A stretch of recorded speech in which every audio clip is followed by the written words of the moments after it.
Welcome in to Woodlands Bank Stadium here in Shenandoah, Texas. We've got Fox Football Friday for you, and the Woodlands Highlanders versus the Hightower Hurricanes right here from the stadium tonight. Hello, everybody. I'm Lonnie King, joined by Ken Moore. We welcome you into the broadcast tonight. We've got a matchup between a couple of teams that would like to get their second games going a little better than they did in their first outings this year. The Woodlands Highlanders lost to Dallas Skyline. The Hightower Hurricanes defeated Eisenhower, but had a rough go of it.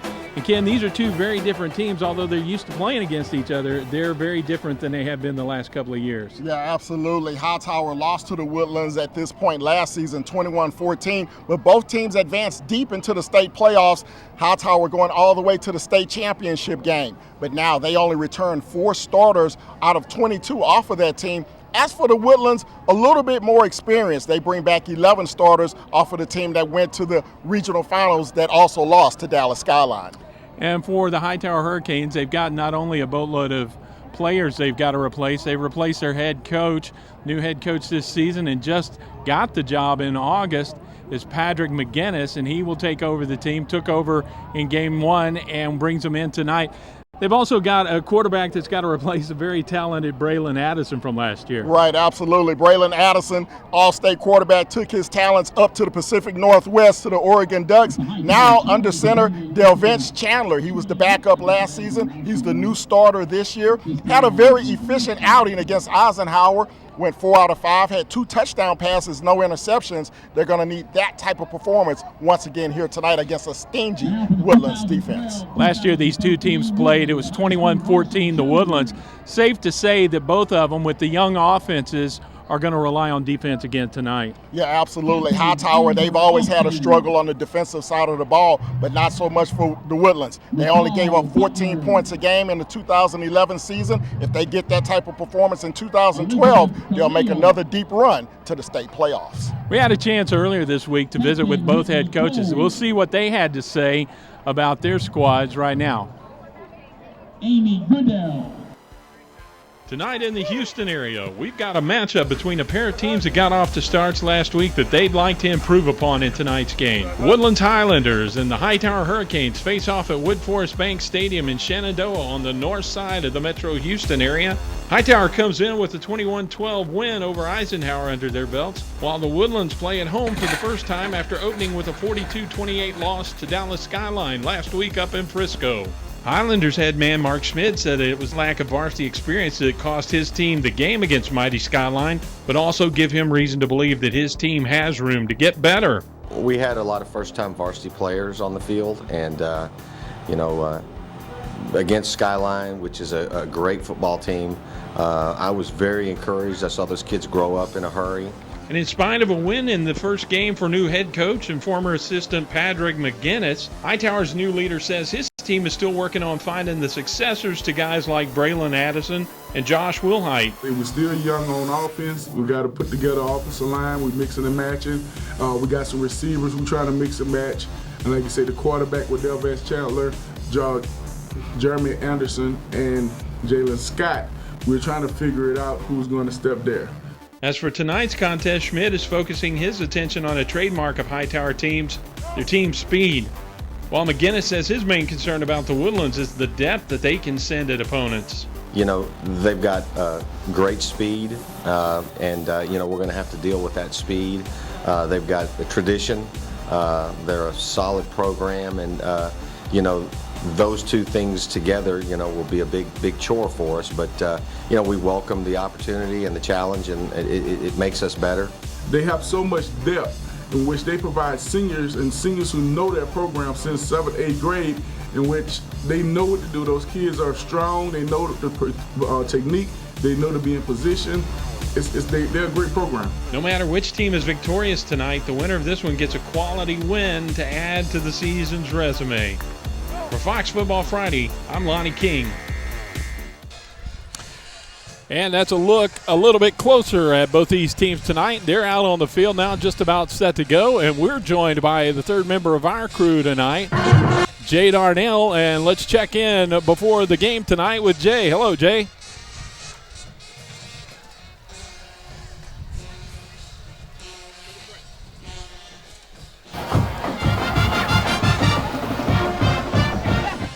Well, we will catch up with Jay in just a minute, but right now we're going to take a break. When we come back, we'll have tonight's opening kickoff and all the play-by-play action for you coming up straight ahead from Wood Forest Bank Stadium.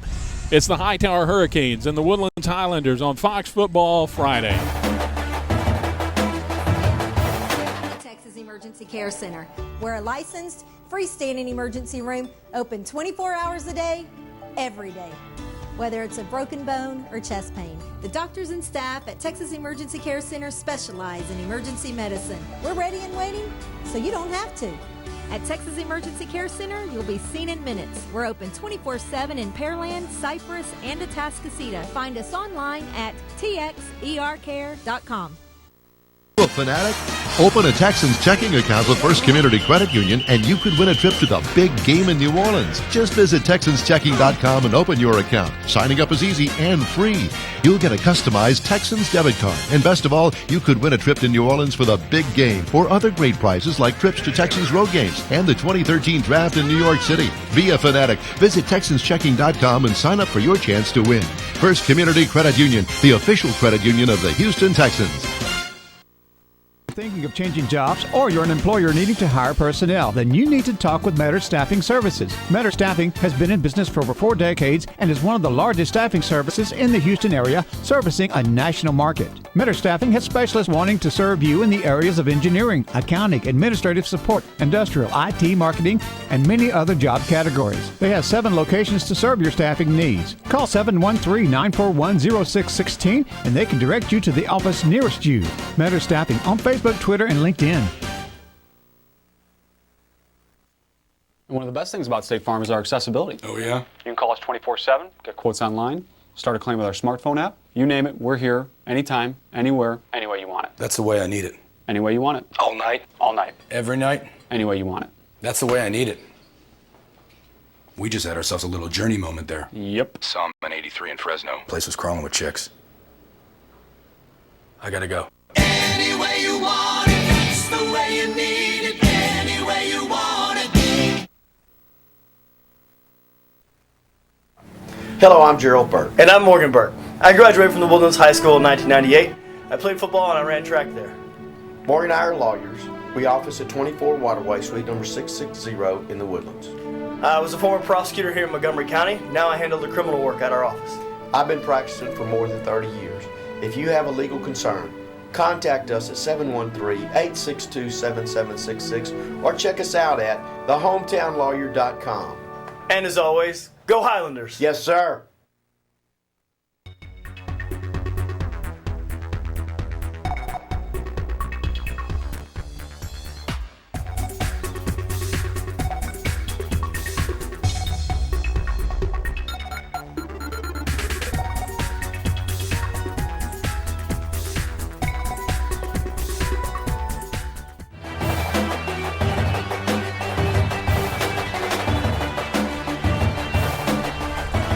Back at Wood Forest Bank Stadium here in Shenandoah, Texas. This facility operated by the Conroe ISD, the home of the Woodlands High School, and the Highlanders are the home team tonight in their all green with the red trim and white numerals. You see the captains heading out to midfield. Hightower in the road white jerseys with the silver pants and helmets.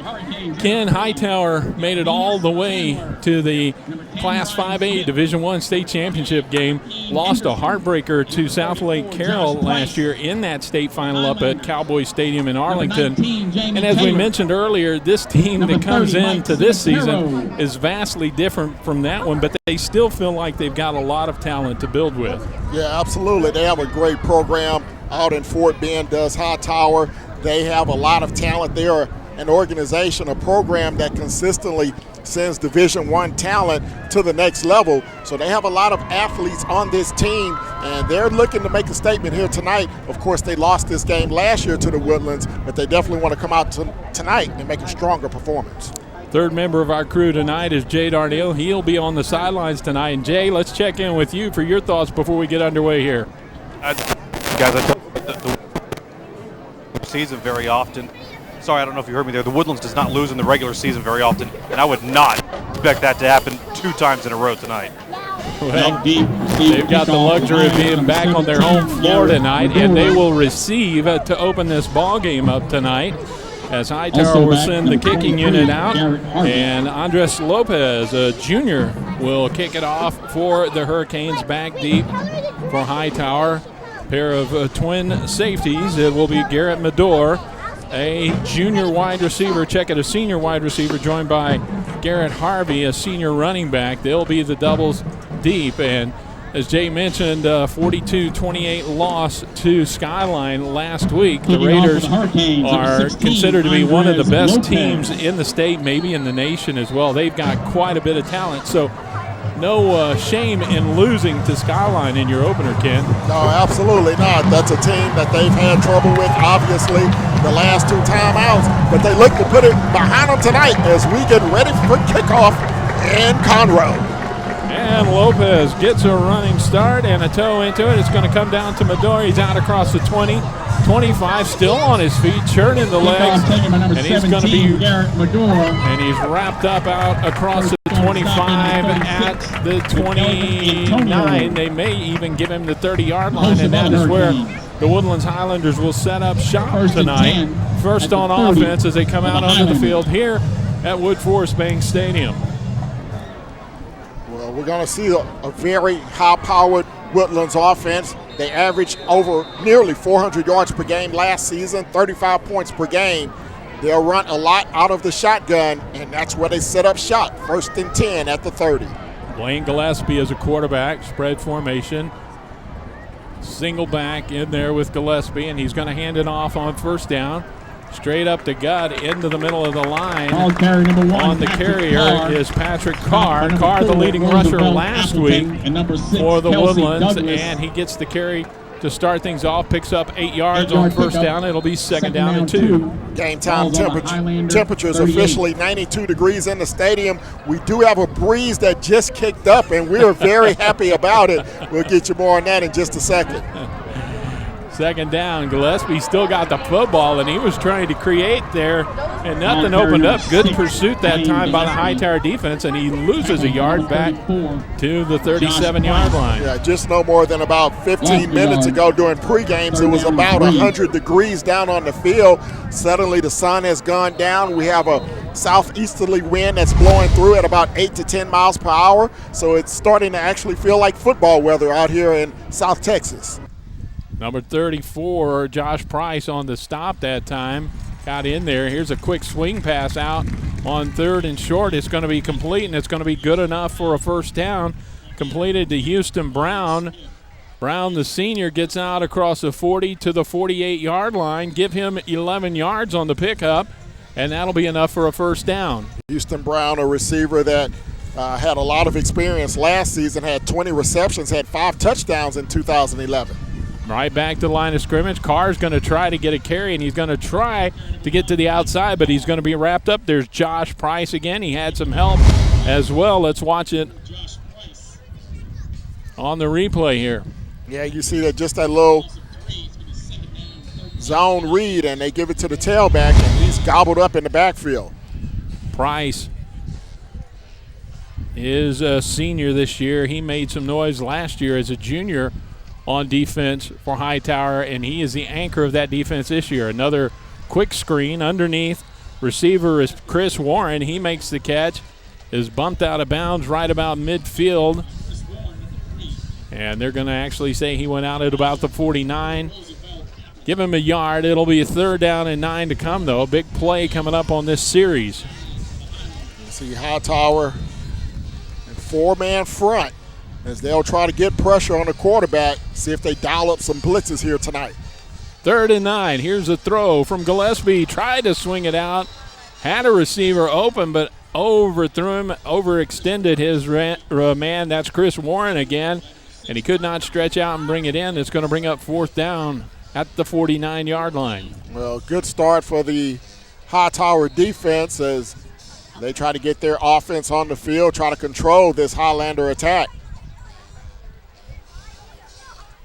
And they're going to stay out there, or Gillespie will stay out there. He is the punter. He may drop back here a couple of steps, and he will get away a quick kick, and a pretty good job at that. Gets it down inside the 10. It Oh, takes boy. a hop, and it's fielded, and it's going to be dropped in the end zone. It's going to be a safety. And that is a safety. Wow.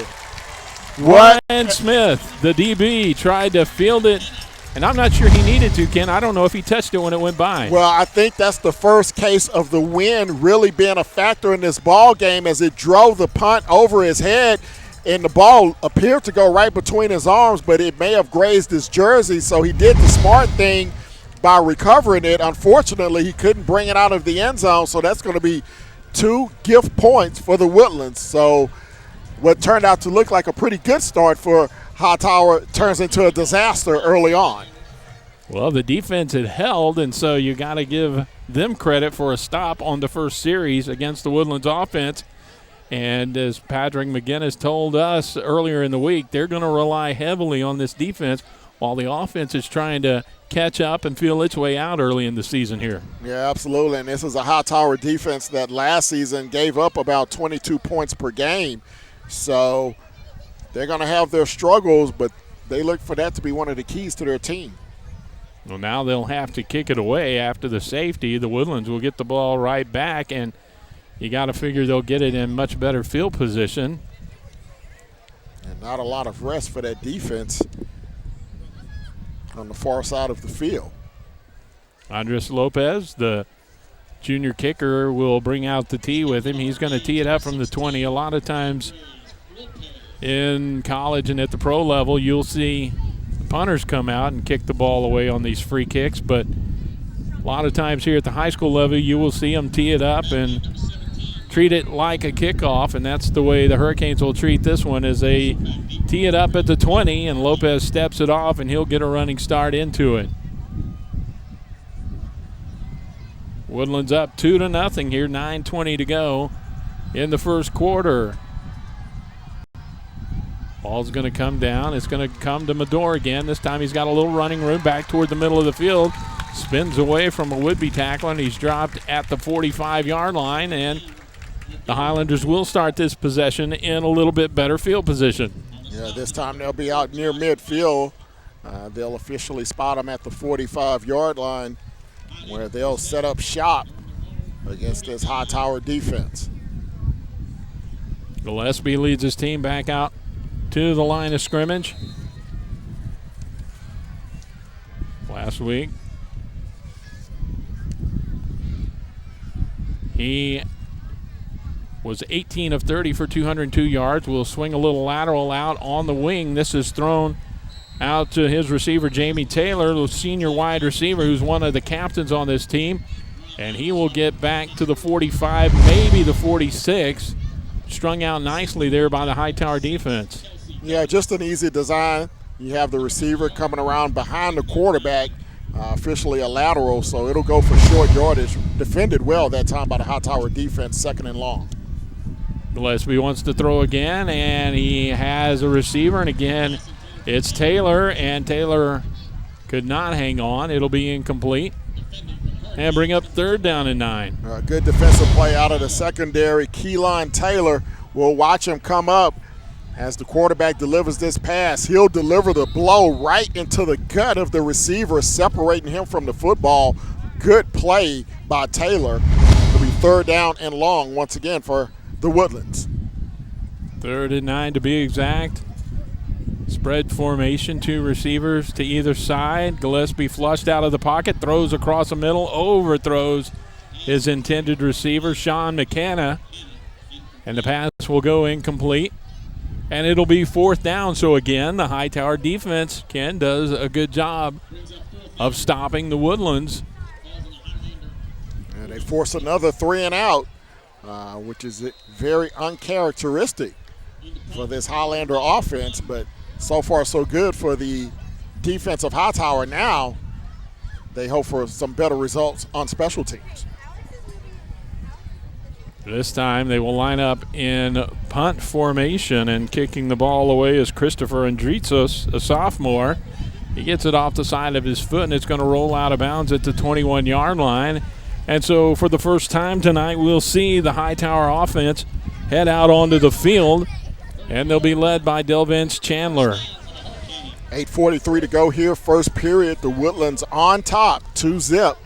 We're at Woodforest Bank Stadium up in North Houston tonight, where we're finally getting a little breeze up in the stands. Supposed to get a cold front this weekend, and for South Texas, that means it goes from 95 down to about 90. Exactly. But that would be a treat right now. Keep the tank tops and flip-flops readily available.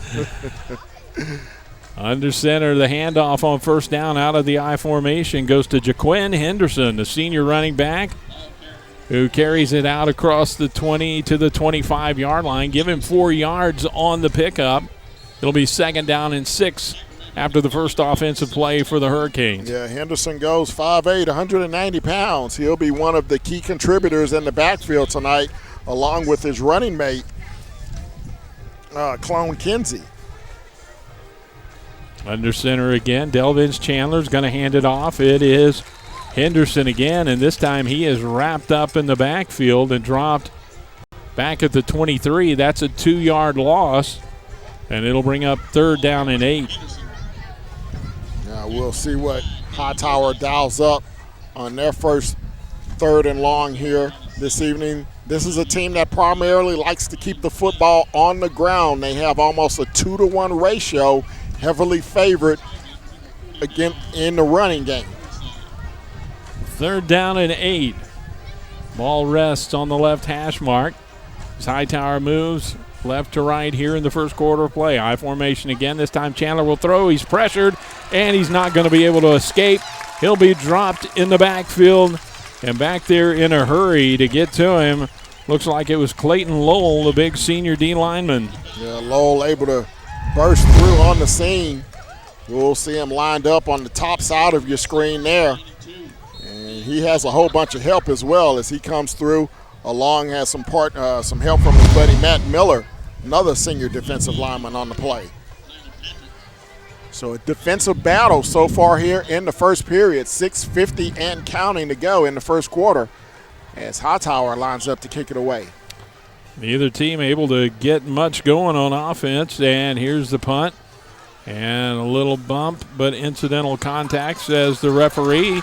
The return is going to be taken up the near side, and it's brought up the field by Tyler Patrick, a junior. But there's a flag on the play back around the 40, and this may come back. Yeah, Lonnie, that was no question about it. That was blocking the back.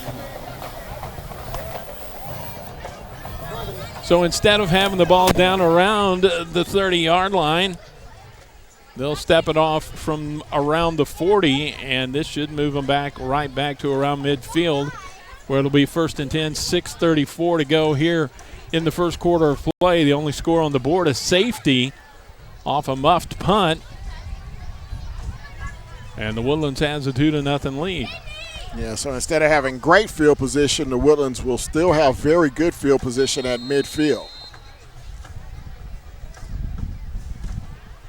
Gillespie from the shotgun takes a snap, hands it off. Patrick Carr up the middle, not much there, but he finds a little hole and slides through down to about the 47-yard line. Let's call it the 46. We'll give him 4 on the carry, 2nd down and 6. Well, this front 7 of Hightower playing very well thus far early in the ball game, running their traditional 4-3 defense. Right back, here's Gillespie on the keeper, and he will take it very close to the sticks down around the 40. I think he's going to be a little bit short. Give him a gain of 5 on the play to the 41, 3rd and 1. Hey, Lonnie, I'm not sure how much you know about this Carr kid, but as an 8th grader, he was in the Oak Ridge feeder system, and then he transferred into the Woodlands. That's quite a nice transfer there, guys. Well, you got to think Mark Schmidt's happy about it. He will swing out, and a little flip to him out on the edge, and he's going to have a 1st down as he gets inside the 40. A nice little pitch play there, and it will be a 1st down at about the 36-yard line. Yeah, Patrick Carr last week, 19 carries, 94 yards in the opener, averaging nearly 5 yards a carry. So he's definitely has potential to break one. That's the initial 1st down of the ball game. Here is Carr again, and he takes it up the middle. Good tackle that time by Yugwa Chazabor as he makes the stop from his interior defensive line position. Defensive right tackle. And of course, y'all remember the last running back from the Woodlands that wore number 1 and started his sophomore year. Not too bad either. He did not fare too poorly. And here's a throw across the middle. And that's Chris Warren, the intended receiver. And again, he could not stretch out. And Gillespie having some problems in the passing game here early on. That time looked like he had his receiver coming across the middle, but just off the fingertips of Warren. So it's going to be, again, another 3rd and long situation. 3rd down 7, 4:50 to go here, first period. Play fake to Carr, toss it out in the flat, and it's incomplete. Sean McKenna was open. Not sure that play would have developed. The defense was in the vicinity, but it went right through his hands, and it's incomplete. Yeah, both teams playing real sloppy, a very sloppy first quarter so far. A couple of drop passes on both teams. Of course, the muff punt by Hightower that has them in a 2-zip hole right now. So 4th down, and it looks like the Woodlands will go for it inside the 35. Kind of in that no man's land, and Gillespie will look to throw. He rolls out, has it, he's going to tuck it under, and he's going to slip, lose his footing. I don't know if he was trying to dive forward when he didn't need to, but he's going to come up a yard shy, and the ball will go back over to Hightower. Yeah, it looked like he just tried to make a cut back against the grain and just seemed to lose his footing and came up a yard short. So the Woodlands will turn it over on downs. Hightower will take over 1st and 10, 4:35 to go here, first period. Ken Moore along with Lonnie King on a Fox Football Friday from Wood Forest Bank Stadium out in Conroe ISD. Rematch. 27-yard line is where Hightower will take over for their second offensive possession. Delvince Chandler and company back to the line of scrimmage straight from the sidelines. 2 receivers to either side as they work from the spread as well. Chandler hands it off, and this is going to be Henderson again, who carries it out across the line of scrimmage near the 30. They'll give him the 29, a 2-yard gain on the play. Last week, Jaquin Henderson rushed for 61 yards. Had a touchdown in that win over the Eisenhower Eagles. Yeah, last week he split carries basically with Clone Kinsey. We haven't seen Kinsey yet, but I'm sure we will at some point tonight. Henderson lines up off the right shoulder of Chandler. Chandler takes the snap, wants to swing a pass out, and he does. It is complete to Eric Parker. Parker makes the reception. He'll get out across the 30 on that little wide receiver screen. Give him the 31-yard line. It'll be 3rd down now, and we'll call it 6 yards to go. And Parker last week, 4 receptions, 56 yards, had a touchdown as well. Averaged 14 yards a grab, so they're trying to keep it close to the vest here early on. And now it's going to be a timeout as Hightower has a little bit of a mix-up at the line of scrimmage. Well, and again, we've talked about it. We've talked about the youth of both these offensive squads, and you can see it in the execution here early in the first quarter on both sides of the football. But right here's another example where maybe a little bit of confusion, and you don't want to make a big mistake here on your own end of the field. So maybe it's best to burn a timeout here rather than come to the line of scrimmage and not be sure of what you need to do. Well, and both teams always talk about it. Exactly every program talks about the improvement from week 1 to week 2, and we're seeing that on the defensive side of the ball for both of these ball clubs, specifically the Woodlands, who gave up a lot of points, gave up 42 points last week to Skyline, and now they pretty much control, at least to this point early in the first quarter, a Hightower team that's known to put up a lot of points. Chandler brings his team back to the line of scrimmage, sends 3 receivers out wide to the right side of the formation. Single receiver out to the left. That's the short side of the field. He will look to throw. Flushed out of the pocket. Rolls. It's picked off. Intercepted at the 30-yard line inside the 20. And down at the 17-yard line is Cole Little, the senior linebacker who just stepped in the lane there and brought it back with the first pick of the game. Well, let's take a look at it. Let's take a look and see exactly what Chandler saw, and what he didn't see was the linebacker dropping back in coverage. Good read of the defense by Cole Little. Never took his eyes off the quarterback, and Chandler, that was an easy interception. And now the Woodlands, their second big break of the ball game. They set up 1st and 10 at the 18. And it'll be a handoff to Carr. He's going to make a left turn and go straight up the hash mark down to about the 16-yard line. Give him 2 on the carry. And it will be 2nd down and 8. And now it's going to be very important. See if this Hightower defense can rise to the occasion once again. They played flawlessly so far here in the first half. They've been on the field a lot, so we'll see if they have a little bit more energy to try to at least hold the Woodlands to a field goal attempt. From the shotgun, Gillespie looks to his right, has a receiver, throws, it's complete, touchdown. Houston Brown makes the catch coming across the middle. And he's into the end zone with the first touchdown of the ball game. Yeah, working out of the shotgun formation, had a nice pocket, just drills it right across the middle, a post pattern run that time by the receiver, making the grab just in front of the defensive back, Brian Smith. So a quick strike for the Woodlands, and they go up 8-zip, extra point to come. And to attempt the extra point, Alex Garcia, the senior, will get a toe into it, and it is up and good. And our score now, with 2:34 to go in the first quarter of play, is the Woodlands 9 and the Hightower Hurricanes nothing. And so the Woodlands, the first score was a bit of a break for them. This one was the result of another break as well. Yeah, a couple of mistakes by Hightower has led to these 9 points for the Woodlands. The muff on the punt that led to a safety, and then the interception that set up the Woodlands in great field position, and the touchdown throw to Houston Brown from Gillespie. So the Highlanders will kick it off now.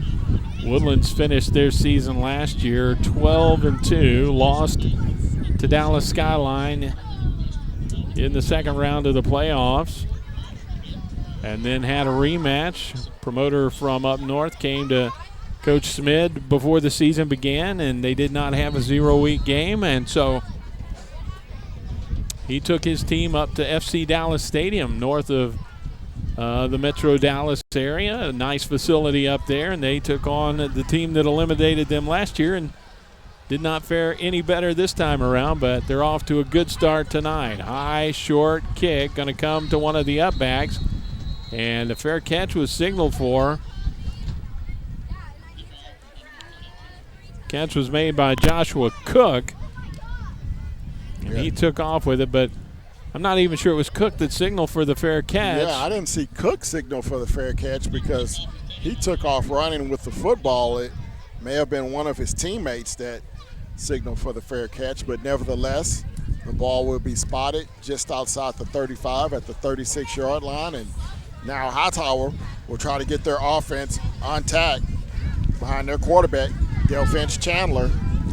Chandler last week was 4 of 5 through the air, had a couple of touchdown passes against Eisenhower, and we'll see if they can get him on track here tonight. Of course, he takes over for the All-State quarterback Braylon Addison, who led this team to the state championship last year where they came up short against South Lake Carroll. Quinn Henderson takes the handoff. He's gotten all the carries here in the first quarter. As Ken mentioned, Clone Kinsey split time with him last week. And Kinsey had 12 carries. Henderson had 14, but so far it's been all Henderson here in the first quarter. Give him a yard that time out to the 37, 2nd and 9. A good stick that time by the linebacker Cole Little. He came up with that interception on the previous possession, put a big hit on the running back on that first play from scrimmage on this drive. No work from the shotgun this time, and Chandler is shifting his personnel and talks to his receiver, and that's Spencer Smith as he comes by, and now because of the confusion they're going to have to burn another timeout here. 1:48 to go in the first quarter, and already the second timeout used up by Hightower. And in talking to and now, because of the confusion, they're going to have to burn another timeout here.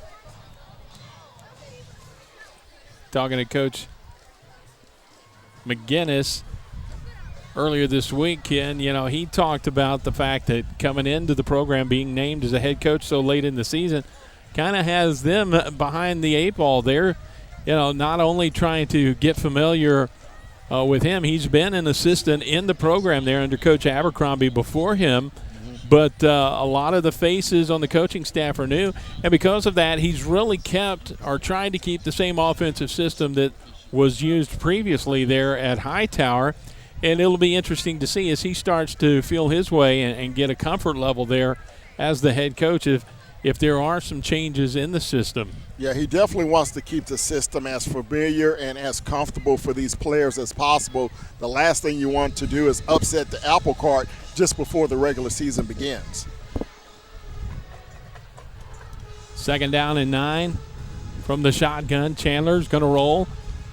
Looks to his right, now back the opposite way, has a little bit of a lane, going to cut it up, and he'll get out across the 35 to the 39-yard line, tripped up.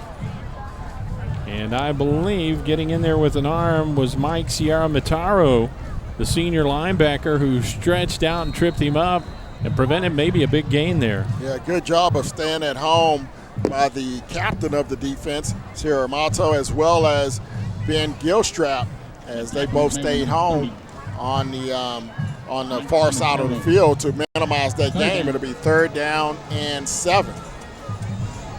Big 3rd down play here for the Hurricanes.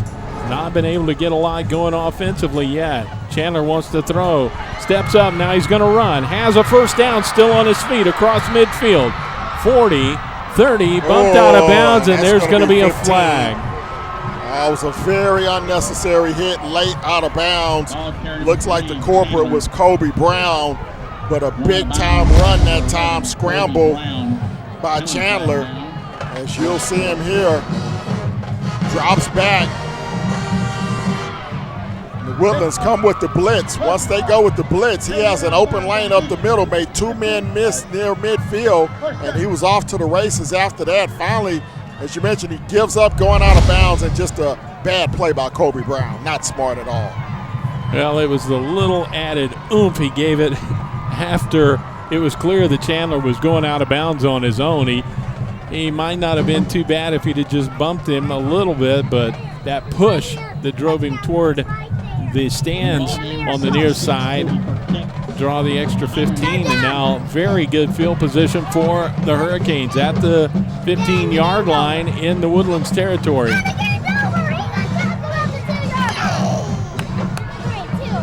Handed off straight up the gut, and nothing doing there. We got some excited fans over here by the crowd back in the stands.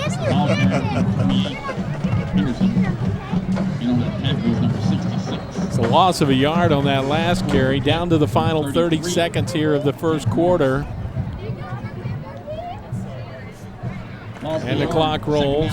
They will need to snap it. About a 4-second difference between the play clock and the game clock as they head into the closed end of the stadium. Chandler under center. Play face, got a man open in the flat, is complete. And into the end zone. No, very close, just outside. The line is Dominic Dickey, a senior fullback, and he almost got there, but he came wide open out in the flat after the play fake. Yeah, just a great play fake that time by Chandler, and the fullback just sneaks out in the flat. He's wide open, a blown coverage in the Highlander secondary, and a good tackle at the goal line. Looked like he may have gotten the football across, but the referee says no. So we're going to go to the break. At the end of one quarter, it's the Woodlands 9, Hightower 0. But the Hurricanes are knocking at the door on Fox Football Friday.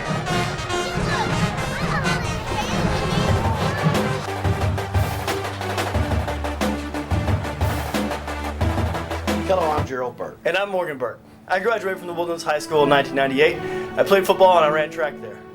Morgan and I are lawyers. We office at 24 Waterway, suite number 660 in the Woodlands. I was a former prosecutor here in Montgomery County. Now I handle the criminal work at our office. I've been practicing for more than 30 years. If you have a legal concern, contact us at 713-862-7766 or check us out at thehometownlawyer.com. And as always, go Highlanders! Yes, sir.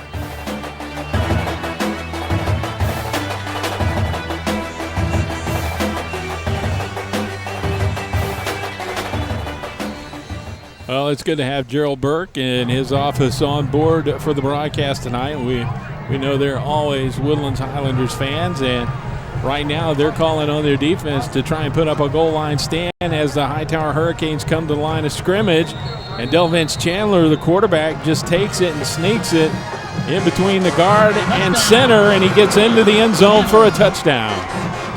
Well, after they unpiled, they found that Chandler was able to sneak his frame just across the pylon into the end zone. And the Woodlands has a chance, Hightower with an opportunity to get right back in this football game. They trail it now 9-6. 16, Andres Lopez. Chandler with the big play on the drive, the long scramble run that set him up, and he gets the honor of taking it over for the 6. Andres Lopez on to attempt the extra point. Snap is down, the kick is on its way, and it is good. And so our new score on the board is the Woodlands 9 and Hightower 7. So just on the first play of the second quarter, the Hightower Hurricanes get on the board for the first time tonight. And we'll take a break, come back with the kickoff, Fox Football Friday.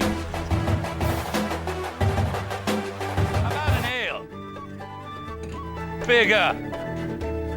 No, bigger still. It's good to be king. This fall, experience king-size dining, shopping, merriment, and more at the Texas Renaissance Festival. Discount tickets are on sale now at Randall's, Walgreens, Wood Forest National Bank, and online at TexRenFest.com. The Texas Renaissance Festival. Choose your own adventure.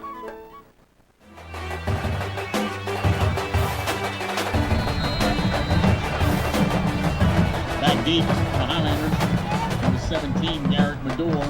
Hightower scored 3 touchdowns against Eisenhower in week 0, the 21-12 win last week. They've scored their first tonight here in the second quarter.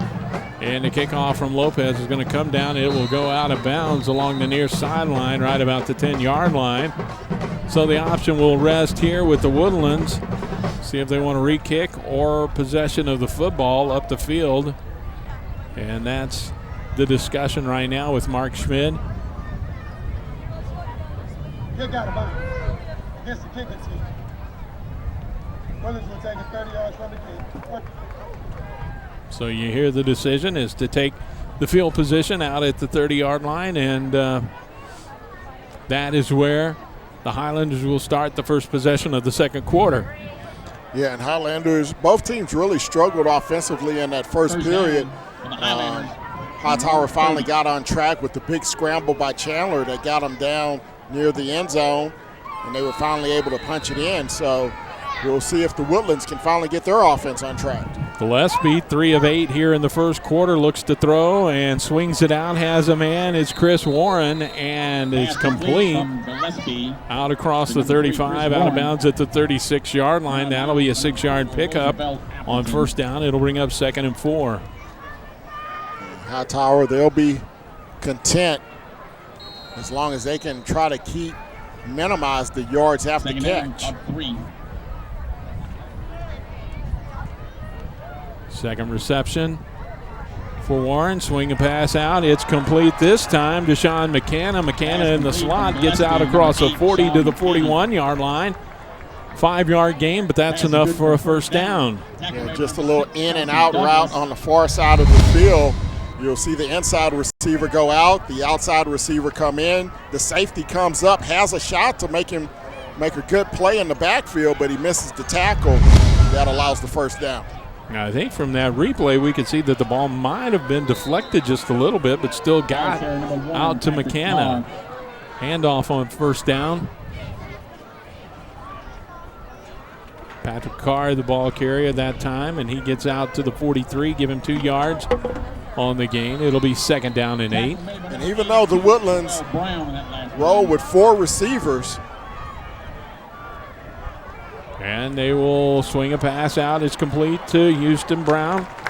Brown sneaks his way out across midfield and gets down to the 46-yard line. Hightower mainly stand in either man-to-man or nickel coverage in the secondary, as they have real good confidence in the guys in the back. On the back end, Brian Smith and Kelsey Douglas. Smith gave up the touchdown early on, but he's one of the better players out in 23-5A.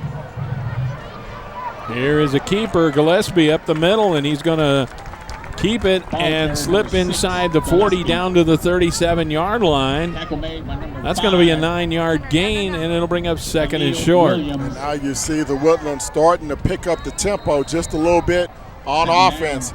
Offensive coordinators getting the play in quickly. Quarterback calling it quickly at the line of scrimmage, trying to keep this Hightower defense off balance. Play fake, swing a pass out, and separated from the football right as it got there. Big hit that time, and I think it was Edward Thompson, a junior. They better make sure they don't get a celebration penalty. Whenever you have a player laid out like that, you don't want to celebrate too much. You want to show some concern, but they read this play perfectly. You see the fake on the inside handoff. They've seen this play enough, and he just comes up and lays a lick. Does Montreal Brown on the receiver, and we can only hope that he's all right on that far sideline. Well, we got a timeout on the field, so we'll take the break with them. 9-7 second quarter, 10:07 to go. Back on Fox Football Friday after this. Come to Texas Emergency Care Center. We're a licensed, freestanding emergency room open 24 hours a day, every day. Whether it's a broken bone or chest pain, the doctors and staff at Texas Emergency Care Center specialize in emergency medicine. We're ready and waiting, so you don't have to. At Texas Emergency Care Center, you'll be seen in minutes. We're open 24/7 in Pearland, Cypress, and Atascocita. Find us online at txercare.com.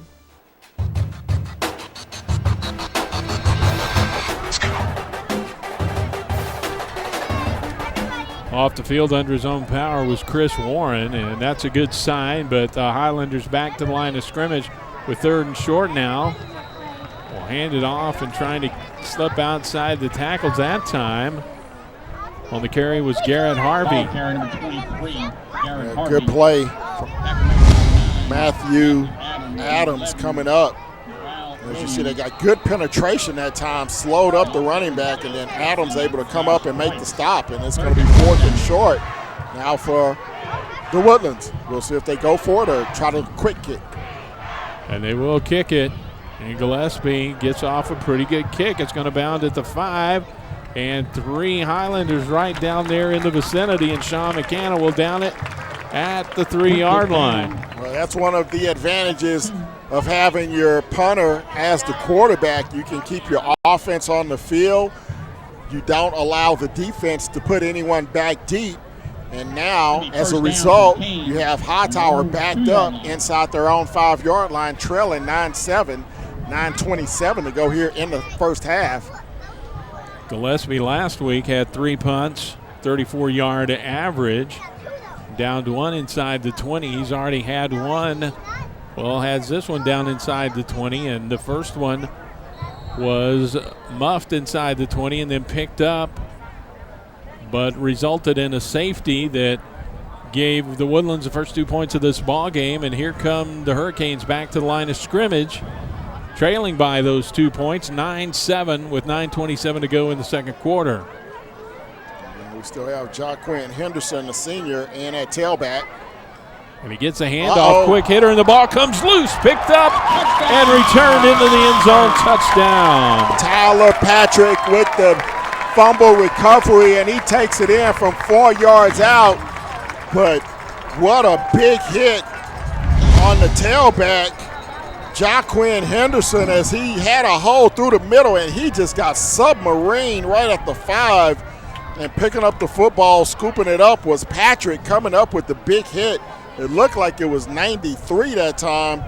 Matt Miller that came in and laid the lick on Henderson. But wow, what a turn of events, and Henderson is still down.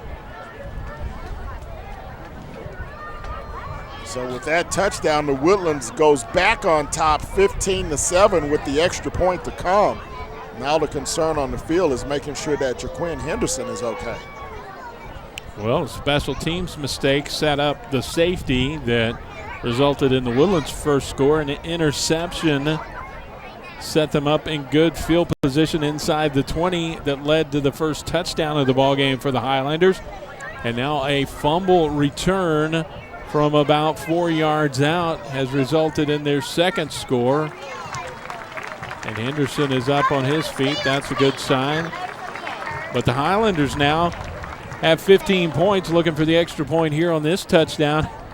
And they've really been gift-wrapped, all 15 of them here in the first half. Yeah, absolutely. Well, that would go as a forced turnover if you want to use a tennis analogy. The first two were really unforced turnovers, a muff punt and then an interception that was thrown directly to the linebacker.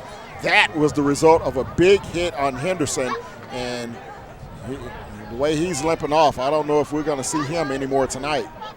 Well, we've been wondering about Clone Kinsey. We'll see if he's – actually, I think I see Clone Kinsey across the way without pads on, so we may see Hightower having to improvise the rest of the way. Here's a kick.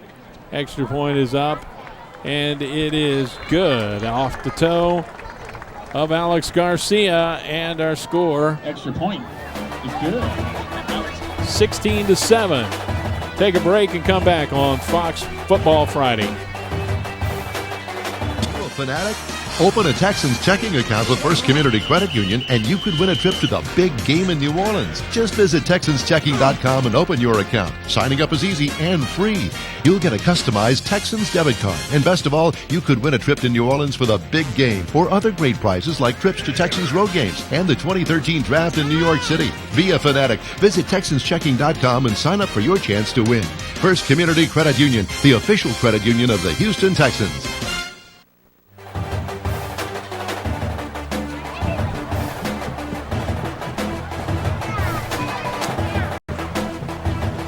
Fumble picked up and returned by Tyler Patrick, the junior defensive back. Results in a touchdown for the Woodlands Highlanders. Extra point makes it 16-7. And now they're set to kick off here with a 9-point lead again. And we'll see who comes out at tailback for the Hurricanes after this kickoff. Presuming they don't return in the distance, of course. Well, it would add to just a little bit of everything else we've seen here in the first half if they do that. The Highlander kicking into a pretty strong breeze that's blowing in out of the south now, so return man set up at the 15. Kick is angled toward the far side. It's going to be taken and separated from the football again is the return man, and that was Cedric Shannon. And let's see. It looks like it's going to stay in possession of Hightower. Yeah, I think the ball went out of bounds, but again, Hightower having problems holding on to the football as they're taking some shots now. I mean, this is a hard-hitting football game. You see the return guy get sandwiched there between two defenders. One of those defenders, number 20, Preston Weagle, senior linebacker, making a big hit. Hey, guys, looks like the new running back is going to be third stringer Dominique Dickey, number 44. Thank you, sir. Dominique Dickey. They've been running from the eye a lot here in the first half, and now with just one back, they'll set up in the spread. Two receivers to either side. And Chandler throws on first down, hits his receiver out in the flat. That's Jordan Neville, a senior, who makes the catch. He's hit immediately after about a 3-yard gain. And it'll be 2nd down and 7 from the 38-yard line. 4-yard kickoff. So we'll see what adjustments Hightower now makes on offense as Dickey will come out of the ball game. here on 2nd down and 7. They go to a spread offense and go to the shotgun. 2 receivers to either side, and it's Henderson back out onto the field, takes the handoff, turns it up, and showed a little bit of a burst there, so he gets up, limping just a little bit. Still got a little getch in his giddy up there, but he appears to be okay. Tough young man. Out near midfield, given the 47-yard line, and that's a first down for Hightower, and they are moving the ball now. That was the 6th carry for Henderson. And he'll get the handoff again. Number 7, a hole opens up the middle, and he's going to be grabbed and dropped inside the 40 down at the 38-yard line. Chased down by number 7. 14 yards on the pickup by Henderson, and once again he trots off the field, a little bit shaken up. So, but again, another nice burst by Henderson right up the gut. And he picks up another Hightower first down. At the 38-yard line, clock rolls, 7:53 and counting here in the first half of play. Back to the line of scrimmage, Hurricanes come, spread formation, 2 receivers to either side, balls squarely in between the hash marks. Chandler will hand it off, and this looks like it is Henderson again. 55. I was checking. No, that's 39, not 28. Yeah, Jaqurell Johnson, a junior running back, and Johnson gets his first carry of the ball game. Good tackle that time by Clayton Lowell, linebacker, making his presence felt. 2nd down, about 5. 4 yards on that gain. 2nd down, we'll call it a long 6 to go from inside the 35. Clock is stopped for some reason. Now the referees wind it. And here's a handoff. That play never developed, and Johnson, the junior running back, stacked up in the backfield, actually going to lose 2 yards back to the 36-yard line. I think the clock operator inadvertently stopped the game clock on the last play. It didn't start for about 20 seconds. But nevertheless, we approach the 7-minute mark now. Woodlands on top, 16-7. Chandler brings him up to the line of scrimmage, looks over the defense. Now he's acknowledging the defensive set, stops, steps back, going to be flushed out of the pocket, and he's going to be hit and dropped.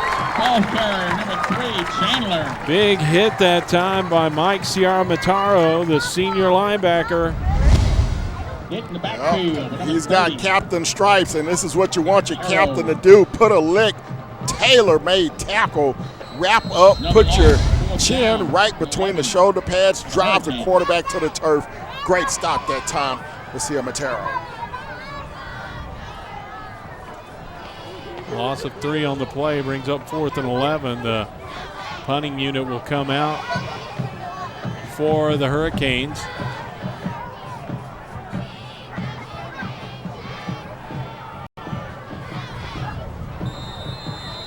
Now the play clock rolls down to 0, and so we'll have a delay of game, and Hightower will back up 5 yards. Khalil Williams, a junior, is the punter. Yeah, this will give him a little more room to work with as he tries to pin the Highlanders down deep inside the 10-yard line. He will have a nice breeze at his back. We'll see if he'll try to angle this out of bounds. Tyler Patrick back to receive, standing at his own 12-yard line.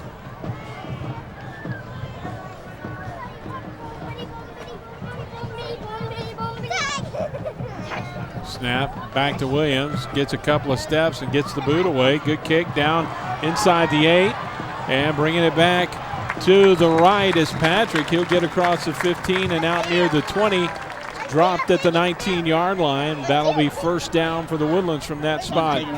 32 yards on the punt, 11 yards on the return by Patrick. Cameron Harvey. As they'll spot him just shy of the 20. 35-yard punt's going to be first Woodlands down. on top by 9. The Highlanders. And again, it's been somewhat of an offensive struggle for both ball clubs here in the first half, but the Woodlands able to take advantage of 2 turnovers and a safety for this 16-7 lead. From the shotgun, handed off. It's Carr. He will take it up the middle.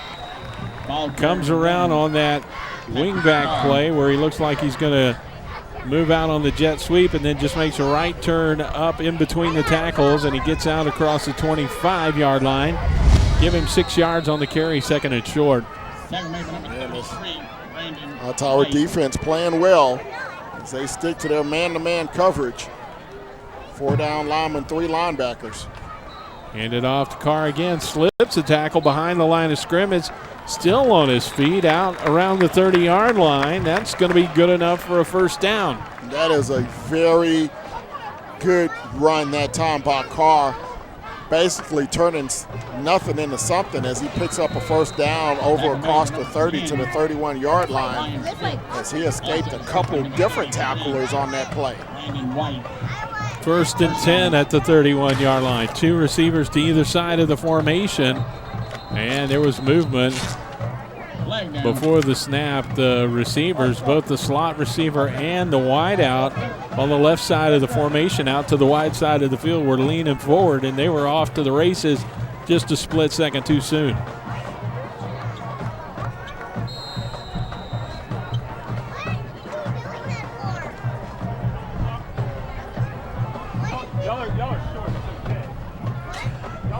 So back him up 5 yards on the penalty. It'll be first and 15.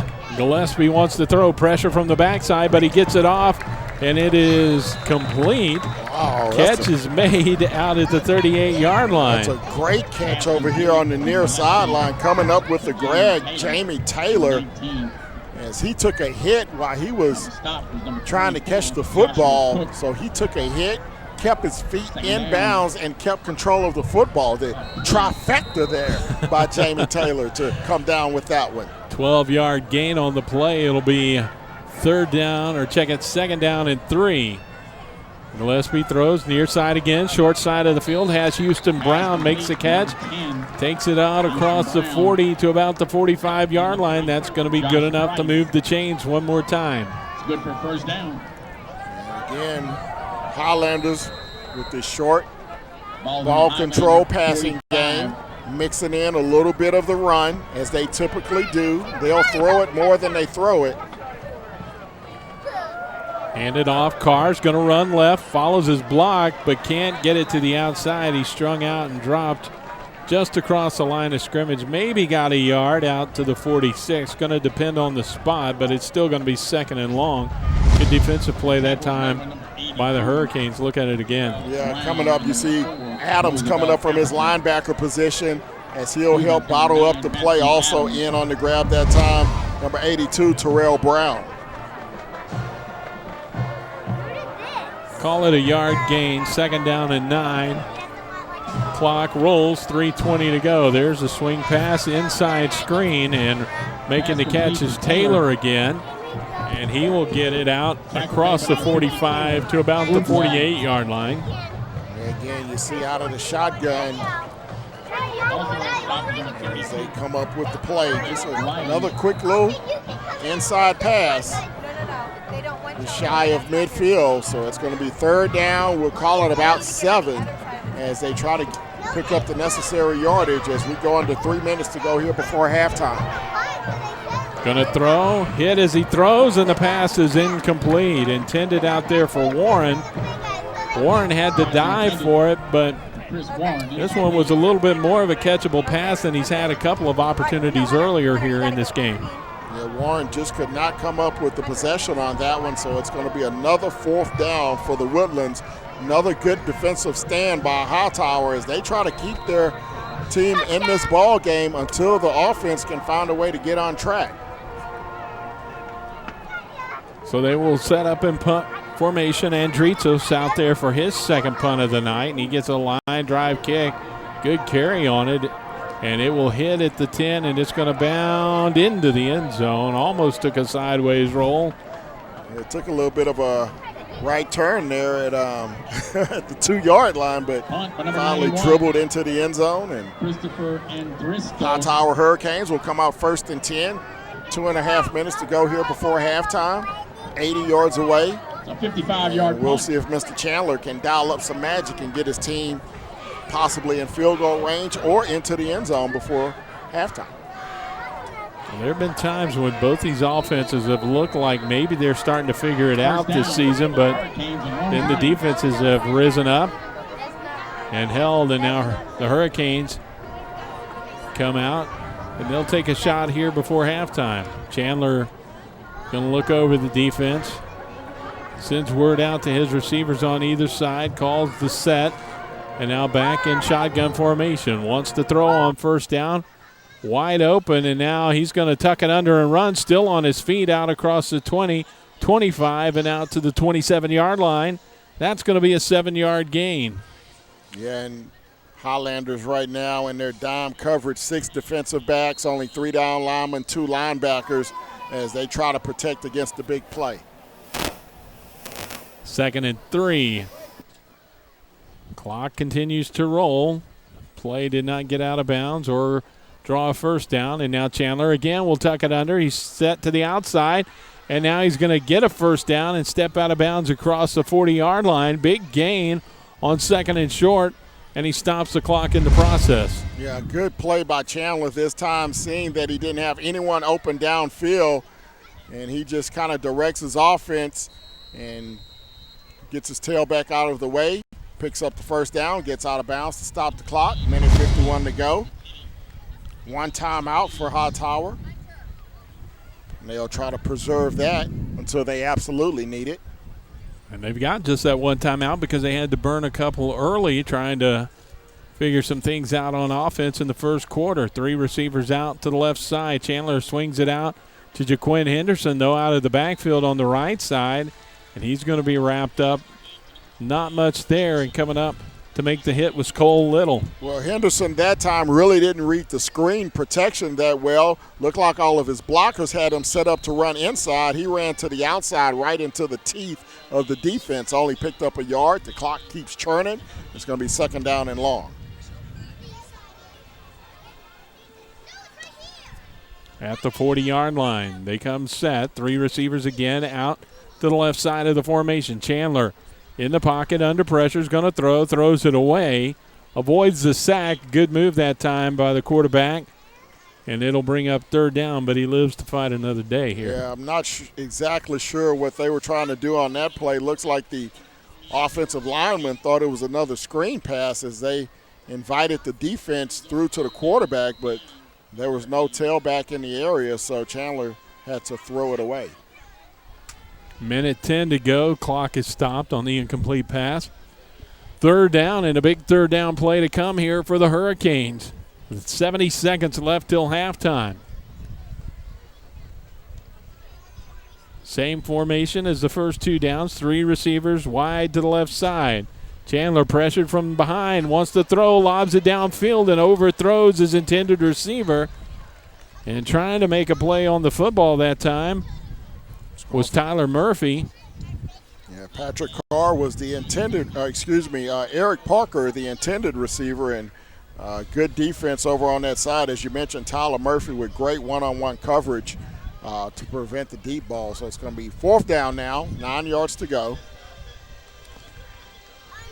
As you see, a penalty on the play declined because the result of the play is 4th down, and the Hurricanes at this spot in the field, still 63 seconds on the clock, so the smart move here is to kick the ball away. Yeah, absolutely. You don't want to give the Highlanders good field position with just a little over a minute to go here before halftime. I hope you can get a good punt, and your defense can hold them, and you can go into the locker room only trailing by 9 points. So the snap comes back to Williams. He gets the kick away. A low line drive kick is going to be fielded on the run by Patrick. Patrick's got a lane and a couple of blockers in front. Inside the 30, 25, skips a would-be tackler, and he's going to be dropped at the 15-yard line. And everything we said about the smart move of kicking the ball away is erased on the great return by Tyler Patrick. Yeah, a great return by Patrick, 65 yards on the return, a low line drive kick, and that didn't allow the defensive special teams to get downfield, and a great convoy in front of Patrick as he hopped and skipped down the right sideline, finally gets brought down at the 15. So now the Woodlands once again in tremendous territory to try to put a stamp on this first half. Ball is right at the 15-yard line. Right hash mark. Handoff. Carr weaves his way through traffic in the middle of the field. And he will get down inside the 10, dropped at the 9-yard line. 6-yard gain on the play. And the Highlanders are going to ask for a timeout now as they want to preserve a little clock. Yeah, 41 seconds to go here before halftime. Just a little inside handoff. Picks up a nice gain, picks up 6. So now the Woodlands Gillespie will go over to the sidelines and talk it over with his chief of staff and see what the game plan is for these final 41 seconds before halftime. Coming up at the break, we'll take a look at the Fox Football Friday scoreboard, check out some area from around the state and around the area here tonight. Week 1 of the football season, second week, but week 1. I'd really be glad when they change that. They've got to get rid of that week 0. Everybody plays on week 0 now. That's been my pet peeve for the last 5 years. They've got to change that. Well, something's become a tradition. You can't explain them, they just are. And that's going to be one of those things, I think. Man. Everybody is anxious for football when school starts back up, and so, like you say, a lot of them don't take the first week off. Here's a pitch back. Carr slips the tackle, stays on his feet into the end zone for the touchdown. Wow, what a move by Patrick Carr. We've seen him do that a couple of times tonight, running to his right. That's the strength of this Woodlands offense. They're a right-handed team when they run the football, and Patrick Carr once again with an amazing move, as you'll have to imagine it or rewind it to see it, but in any event, here we go. A little pitch out to the right. Got a nice kick out block and just avoided 2 Hightower Hurricane defenders right there at the 5-yard line, and he makes a sweet move into the end zone. Extra point attempt is up, and it is good.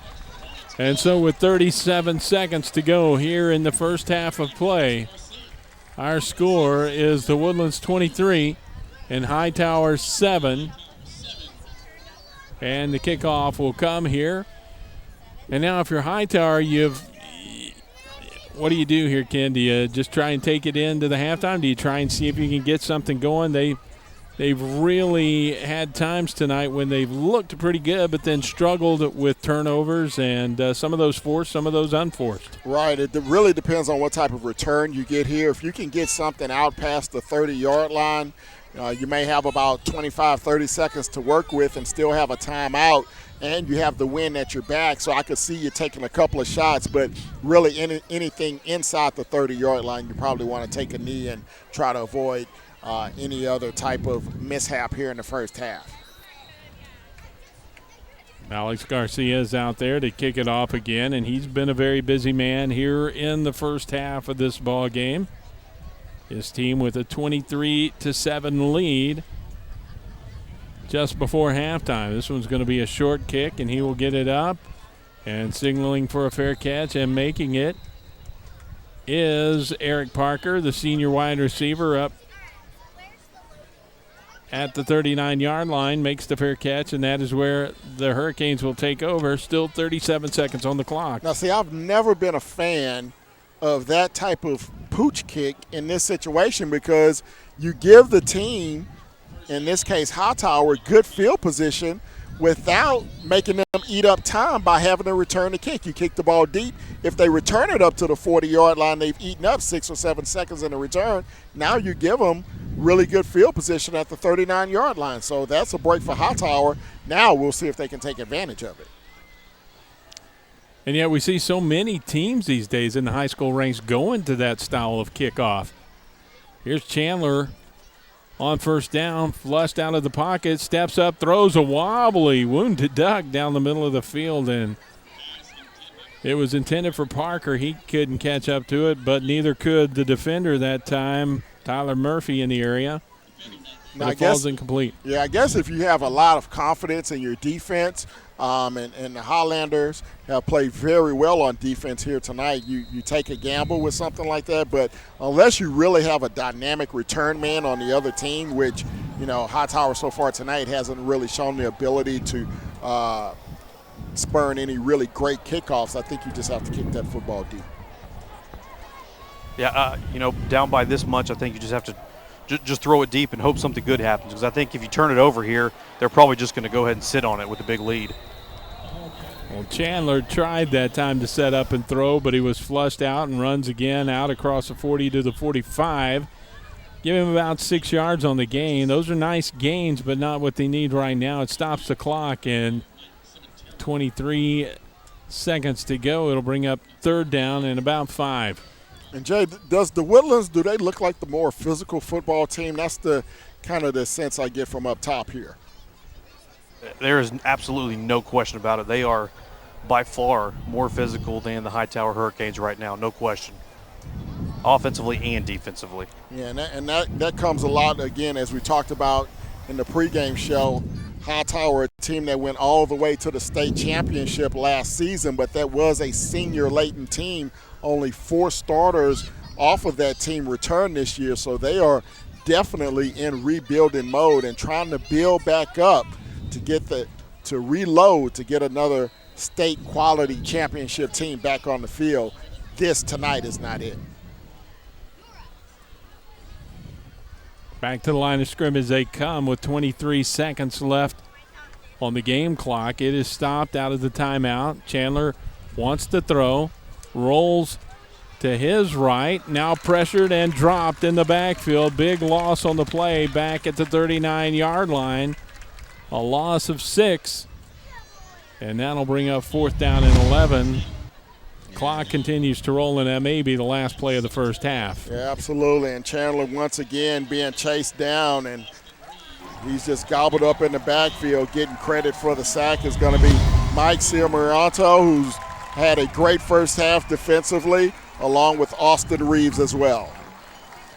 Well, we're going to see if we can catch up with Mark Schmidt, the head coach of the Woodlands Highlanders, and he is with Jay Darnell right now. Yep, now joined by Coach Mark Schmidt. Coach, boy, when you put all 3 phases together, it looks pretty good, doesn't it? Yeah, we've done a really nice job in the first half of playing good special teams, great defense, and capitalizing on what both of those have given us. So, yeah, it's pretty good. With a new coach and only 1 game kind of film on them, is this what you expected to see? Well, they've got a great tradition, a great program. They know about winning. If they didn't, they wouldn't have been in state championship last year. We saw them on video. They do some things like they did last year. They have different personnel, so do we. But, we're going to have to come out and play the second half, no doubt about it. Thanks for the time, Coach. Thanks. Guys, back. Jay getting in a parting shot on head coach Mark Schmidt there. Somebody's got to lay a hit on somebody from the Woodlands here in the first half. Might as well be Jay. We'll take a break. 23-7 here at the half. Back at Wood Forest Bank Stadium when we return on Fox Football Friday.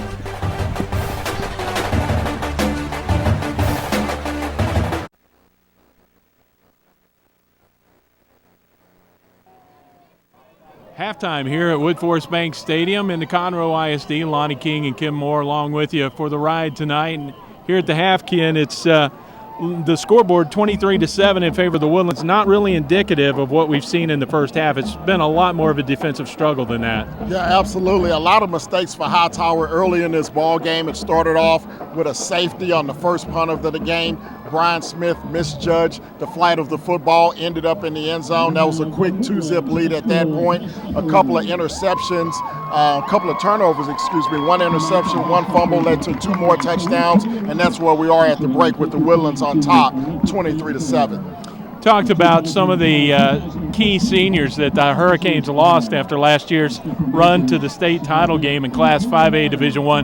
Braylon Addison, of course, the big-time quarterback who they lost to graduation last year. Delvince Chandler trying to replace him this year. And in the first half, he hasn't done too badly. 46 rushing yards, 4 for 8 passing in the first half. Yeah, he hasn't looked too bad. Last week he was 4 or 5, 2 touchdowns through the air. Tonight he's done it on the ground. He had a big scramble in the first half that set up their one and only touchdown. Also had a nice little pass out in the flat, and then he had the quarterback sneak for the only score of the game for Hightower.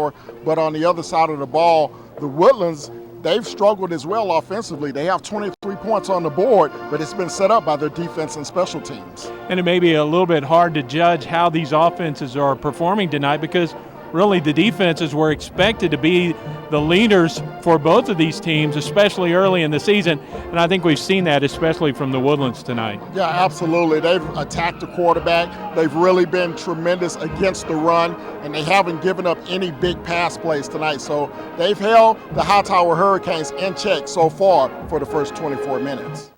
Back deep for the Hurricanes, number 22. Cedric Shannon.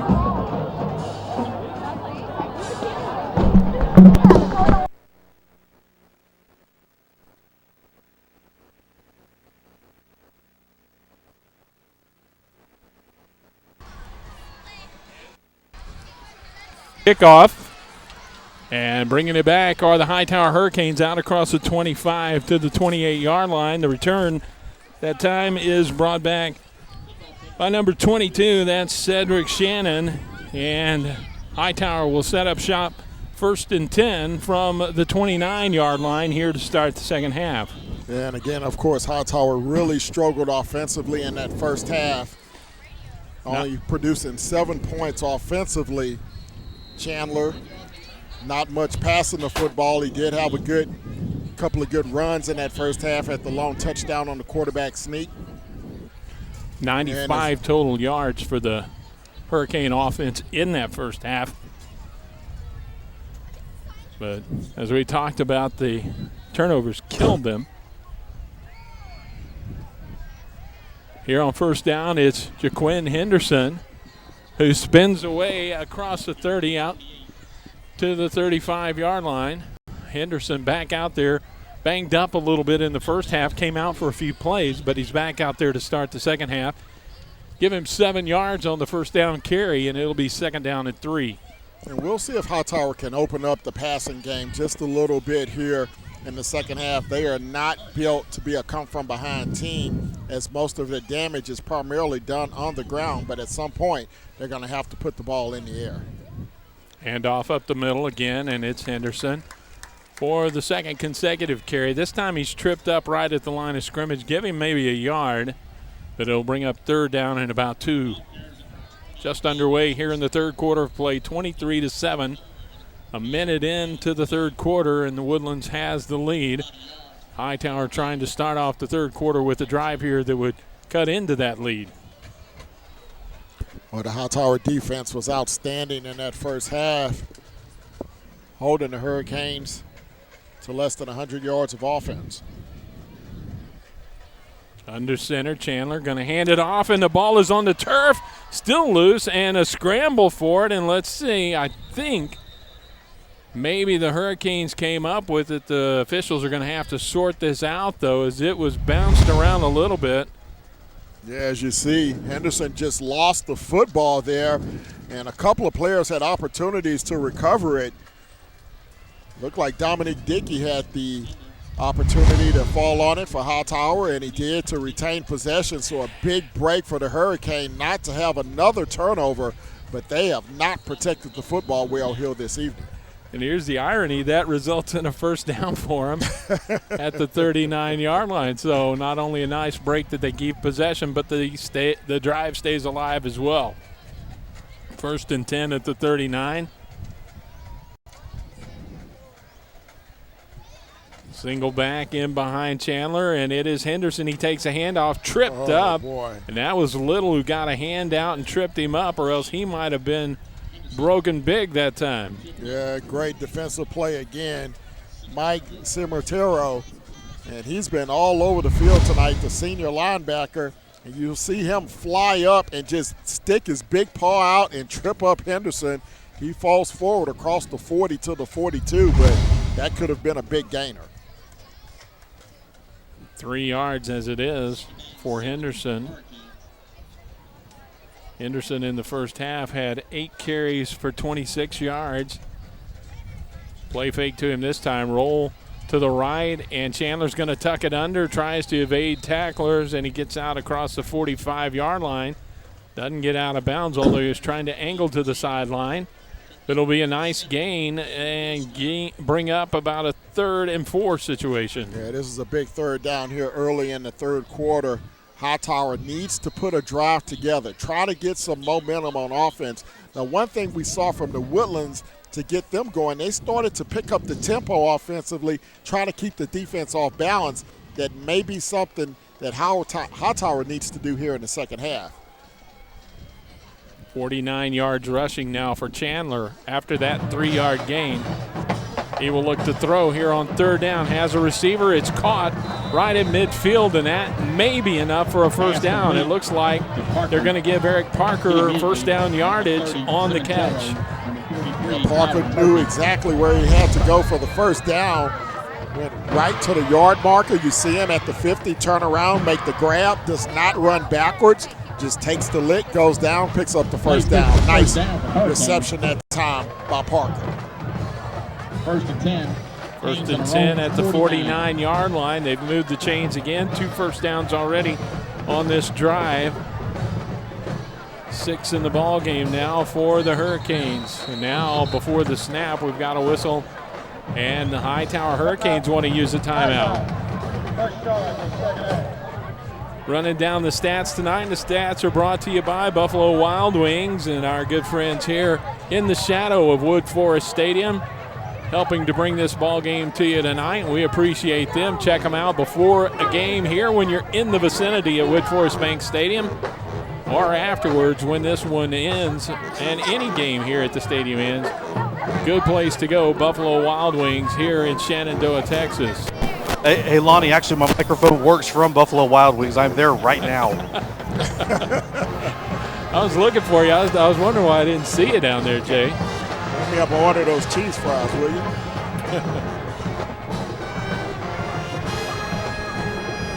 Well, a timeout called by Hightower. We saw him burn a couple of timeouts early in the first quarter of this game, so still I think a lot of that is coaches getting used to the system, players getting used to the coaches, still a little bit of confusion.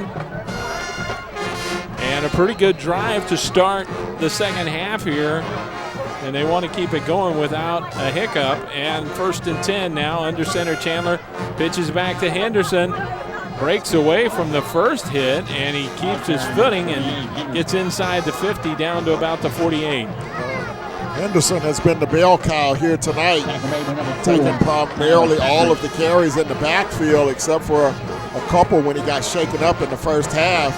Of course, last week he shared the load with clone Kenzie. Kenzie out tonight, not dressed. So it's Mr. Henderson carrying the rock here tonight. 4 carries already on this first drive of the second half for Jaquan Henderson. And he's got 13 yards on those 4 carries, 39 on the night. Dropping to throw, Chandler pressured from straight up the middle, and he's going to be tripped up and dropped in the backfield. Coming in to make the hit was Tanner Birdsong. Quarterback sack. That's Chandler. By number 49, Tanner Birdsong. Breakdown in protection that time for Hightower. And now they're going to be first faced with a 3rd and very long, all the way back at their 45-yard line. They need to get down to about to the 41 of the Highlanders, so it's going to be 3rd down and 14. Falls back in Hurricane territory on the 45. Well, we talked about the Woodlands defense at the half as well, and here's an example of what they're able to do. They bend a little bit on this drive, but now a couple of big plays. And here's a bobbled snap. It's loose, picked up by Chandler, but he's going to have to tuck it under. And that play broke down from the snap. And this time he's wrapped up by Cole Little. Jordan McKinney. You Also, see it. the 21's on that stop. Chandler just took Little. his eyes off the football on that shotgun snap, looking Bring up fourth downfield down for a receiver. Hurricane. Just again, a lack of concentration in handling the Back football deep. has really Number 4 caused for the Highlanders. the Hightower Tyler Hurricanes Patrick. so far here Number tonight. 43, Tyler Murphy. So from the 45-yard line, it'll be 4th down and 14 to go. And out onto the field is Khalil Williams, the junior punter. He will kick the ball away. And now he's going to tuck it under and run. He's got wide open spaces inside the 30, or check at 45, down at the 40. And that is going to be a first down. Number 5, a punter. Well, it closed up pretty quick, but he gets enough for the first down at the 38-yard line. Well, a heck of a call that time. Finally chased down by number Apparently they 48, saw something, Ryan and I don't know if this Also was on a that tackle design for the run where he 34 just saw Highlanders, nobody in the Joe open Ralston. lanes. Apparently the coaches told him, hey, if you see it, go for it. And apparently they noticed something in that first half where the Woodlands were not showing containment on the punt. And a good play that time by Kayla Williams to take advantage, pick up a big first down, keep the drive alive. Yeah, guys, I think that punter was just directly looking to the right side. If it was closed up, I think he had the option to punt. But if it was open like it was, he had the option to take off there. Improvised, and it worked out to his benefit and to the Hurricanes' benefit. Josh Price, the outstanding linebacker for the Hurricanes, who also plays on the punt First unit, down for the Hurricanes. I think came up with a cramp that time, and he's slow to come off, but comes off under his own steam. And now the offense heads back to the line of scrimmage. 1st and 10 at the 38-yard line. Now we've got a new quarterback under center. It's going to be Jalen Scott. Scott, a senior, is going to hand it off to Henderson, and Henderson tripped up by the turf. The Crickets at the 35 got him. Oh, my goodness. And he had a little bit of running room. Watch it again. My goodness. He puts on a great move there. Had a blocker in front. And those Crickets got him. Second down. Actually, they were out at about the 37, and he fell forward to the 35. But it's 2nd down, and we'll call it 7 to go. Hate it when that happens. I can't get going fast enough for it to happen to me, so I don't worry about it. Under center, I formation, handed off Henderson again. This time he runs right, tripped up, good job, and there's Matera again. Called his number a lot tonight. Yeah, you see Henderson cramping up now. A very warm evening here, and we're starting to see some of these players cramp up. We've been blessed with a little bit of a breeze here at top, but I'm sure down on the field it's still very warm, and they're going to have to take an injury timeout right now for Henderson to try to get his cramps taken care of. So we've got a timeout on the field. We'll take a break here in the 3rd quarter. Just a second.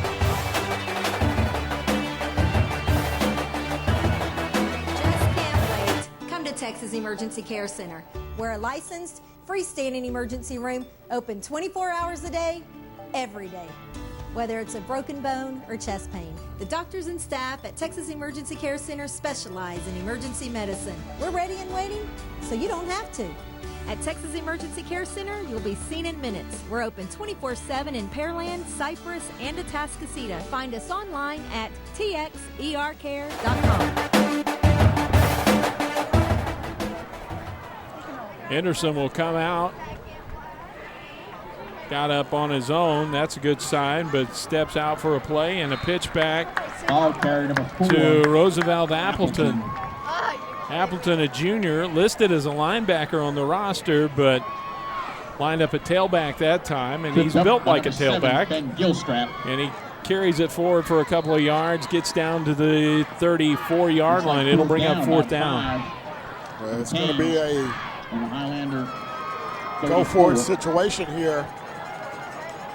So a couple of backups in now. Backup quarterback, Jalen Scott. Backup tailback in now as well, Appleton. Big 4th down play. Scott play fake. Pressured from the backside. Has to hurry the throw. It's incomplete. He just tried to dump it out to Dominic Dickey.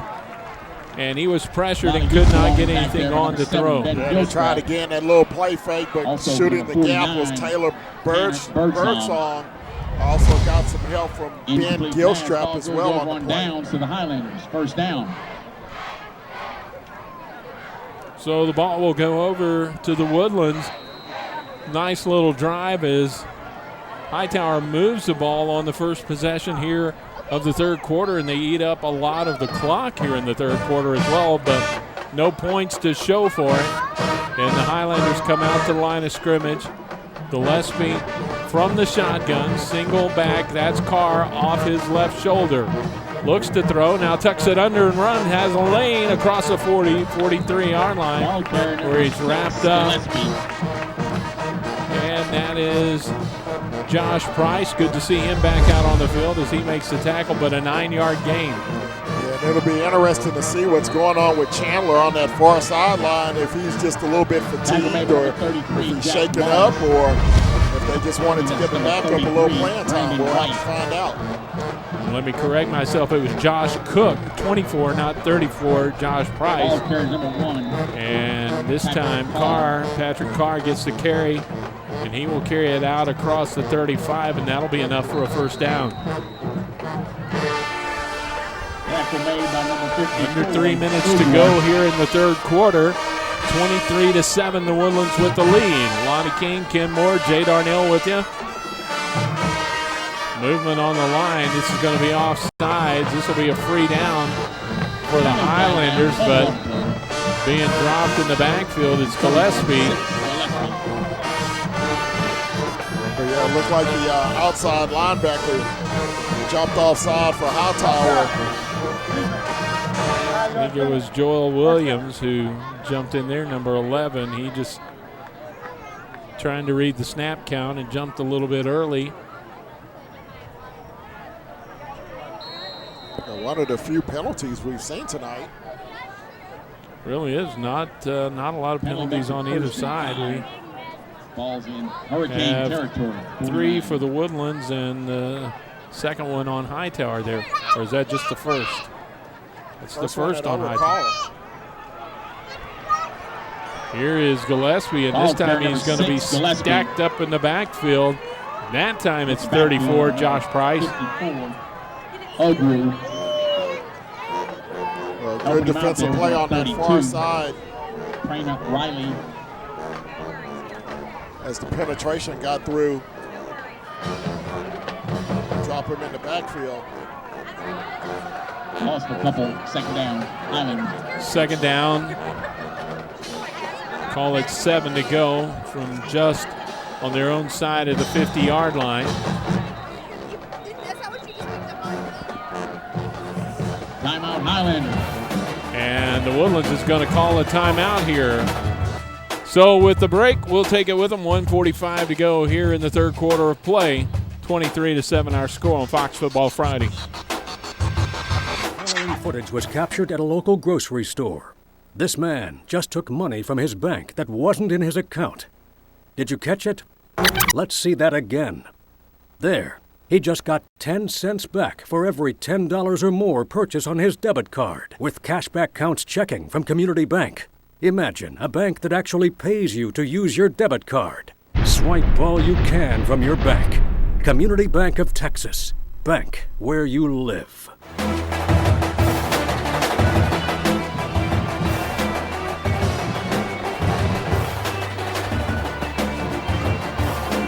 Highlanders burn a timeout before the break there as they want to talk things over. We've seen that a couple of times from Hightower tonight as they've tried to figure things out on offense, but now on a second down and 7 from just outside the 50-yard line, the Woodlands team wants to talk it over. Now they'll come back to the line of scrimmage. Here's the clock. Is at 1:46 to go in the third quarter. Gillespie back to the line of scrimmage from the shotgun. Carr off his left shoulder. 2 receivers to either side. Wants to throw. Steps up across the middle. Pass may have been tipped. It falls incomplete. The intended receiver was Garrett Medor. And I'm not sure, Ken, but I think possibly Kelsey Douglas, number 6, got a hand on it. We'll take a look at it here. Gillespie in the pocket, steps up, makes a nice strong throw across the middle. Really couldn't tell if it was deflected or not. But Medora still had an opportunity to make the grab. The ball hits the turf, so it's going to be 3rd down. We'll call it 7. And Hightower once again trying to get off the field and give their offense another opportunity to make a play. Woodlands needs to get to the Hightower 44. Here's a pass out, overthrown, intended for Jamie Taylor. Timing route, and the timing just was not there, and it'll bring up 4th down and 7. Good coverage on that far side by Keelan Taylor. And once again, the Highlanders will be forced to punt it away. Gillespie will stay in. There's no deep return man for Hightower just in case. Good kick, gets it off, and since the initial punt that Gillespie put up, we've seen Hightower defenders run away from those kicks when they hit the turf now. 41-yard kick, 0 on the return, so Hightower once again will be backed up. They're 90 yards away from the end zone, trailing 23-7 here. Minute 23 to go here in the 3rd period. 1st down for the Hurricane, back on their own 10. Well, the Hurricanes defense has fared pretty well tonight. The scoring drives they've given up have not been long down the field marches by the Woodlands. 1 defensive touchdown tonight thanks to a fumble recovery and return of 4 yards. An interception set up an 18-yard drive. Here's 1st down, and Jalen Scott back out there at quarterback, hands it off, and out across the 10 to the 13 is Henderson. A couple of scores from around the area. 3rd period action, North Shore, who we'll see next week against Cinco Ranch tonight in a 28-28 tie with Manville. So that's a big one going on right now. Manville's a good team moving up from the 4A ranks. Side Creek on top of Klein Oak in the 3rd period, 17-14. So another good one going on in the Houston area tonight. High formation behind Scott, pitch back. And this time it is number 39, and that is Jacrael Johnson. And he's out across the 25 to the 26. Nice gain and a 1st down for the Hurricanes. Yeah, big time run that time for Johnson. Picks up 13 yards on the carry. As you'll see him follow behind his fullback just over the right side. Quarterback up in front, makes a good block as well. Runs over a defender, puts his head down. That's nice hard running by the junior tailback. All the way out to the 26-yard line. 1st and 10 from that spot. Set up in the eye again, hand it to Johnson one more time. Flag comes in, and this may be offsides. It's at the line of scrimmage. Well, they're going to call a false start, it looks like. Ball carrier was number 39, Johnson. Illegal formation. Offense. First down. Well, it's not a false start. That would have been a dead ball foul, but an illegal formation is the call, as you heard from our referee here. And we've got another timeout on the field. This looks like a cramp again. Another cramping situation, yeah. Keep these kids hydrated. It's real hard, especially coming out in the second half after they've had time to cool down at halftime. Coming out in this heat and humidity here in the second half. A lot of players cramping up right now. Hey, Lonnie, the only reason Johnson had to come into the ball game there was because the running back the play before had his helmet knocked off. I wanted to get y'all's opinion. What do you think about that new rule that, if a player's helmet comes off, no matter what, he has to come out for one play? I think it's a good rule for player safety. Not so much that they may be injured, but just to make sure they take that extra play to get their headgear back on straight. Here's a swing pass out to Eric Parker. It's completed, but he's hit immediately and dropped for a loss in the backfield, and that'll bring an end to the 3rd quarter of play. Time has run out here in our 3rd period. So we head to the 4th with our score The Woodlands 23 and Hightower 7. This is Fox Football Friday.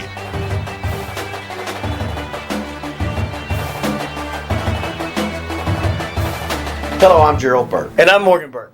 I graduated from the Woodlands High School in 1998. I played football and I ran track there. Morgan and I are lawyers. We office at 24 Waterway Suite number 660 in the Woodlands. I was a former prosecutor here in Montgomery County. Now I handle the criminal work at our office. I've been practicing for more than 30 years.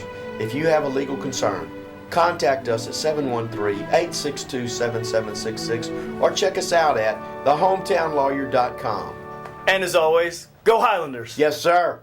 When you're thinking of changing jobs or you're an employer needing to hire personnel, then you need to talk with Metter Staffing Services. Metter Staffing has been in business for over 4 decades and is one of the largest staffing services in the Houston area, servicing a national market. Metter Staffing has specialists wanting to serve you in the areas of engineering, accounting, administrative support, industrial, IT, marketing, and many other job categories. They have 7 locations to serve your staffing needs. Call 713-941-0616 and they can direct you to the office nearest you. Metter Staffing on Facebook, Twitter, and LinkedIn. Jalen Scott still out at quarterback here to start the fourth quarter. He throws across the middle, has Eric Parker out near the 30-yard line. That's going to be well short of a first down, though. That was a third down play, and so it'll bring up now, or check into his second down play. It'll bring up now third down, and we'll call it 7 to go. Yeah, good play that time just to pick up half the yardage. Now they'll try to come back and pick up the rest of it here on third down. Back to the line of scrimmage, Scott.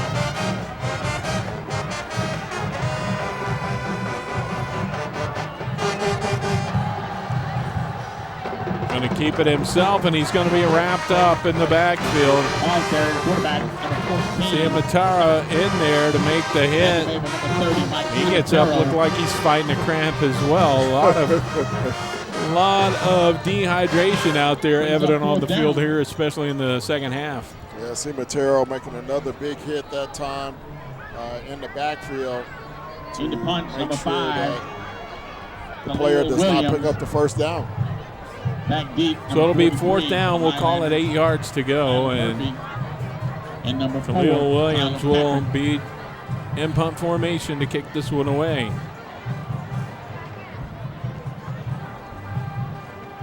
Tyler Murphy, Tyler Patrick back deep. Patrick takes it, hit almost immediately, a dangerous play, but he hangs on, and he's wrapped up at the 31-yard line.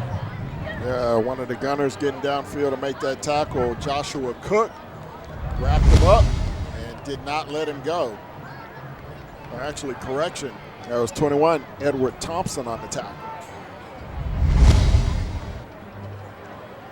But it'll be 1st and 10 from the 31-yard line for the Highlanders. Here on their home field, trying to pick up win number 1 of the season after a 42-28 loss last week at the hands of Dallas Skyline. First down, Highlanders. 3 receivers out to the right side, handed off to Carr, inside handoff, and he gets up across the line of scrimmage out near the 35-yard line. That's going to be about a 4-yard gain.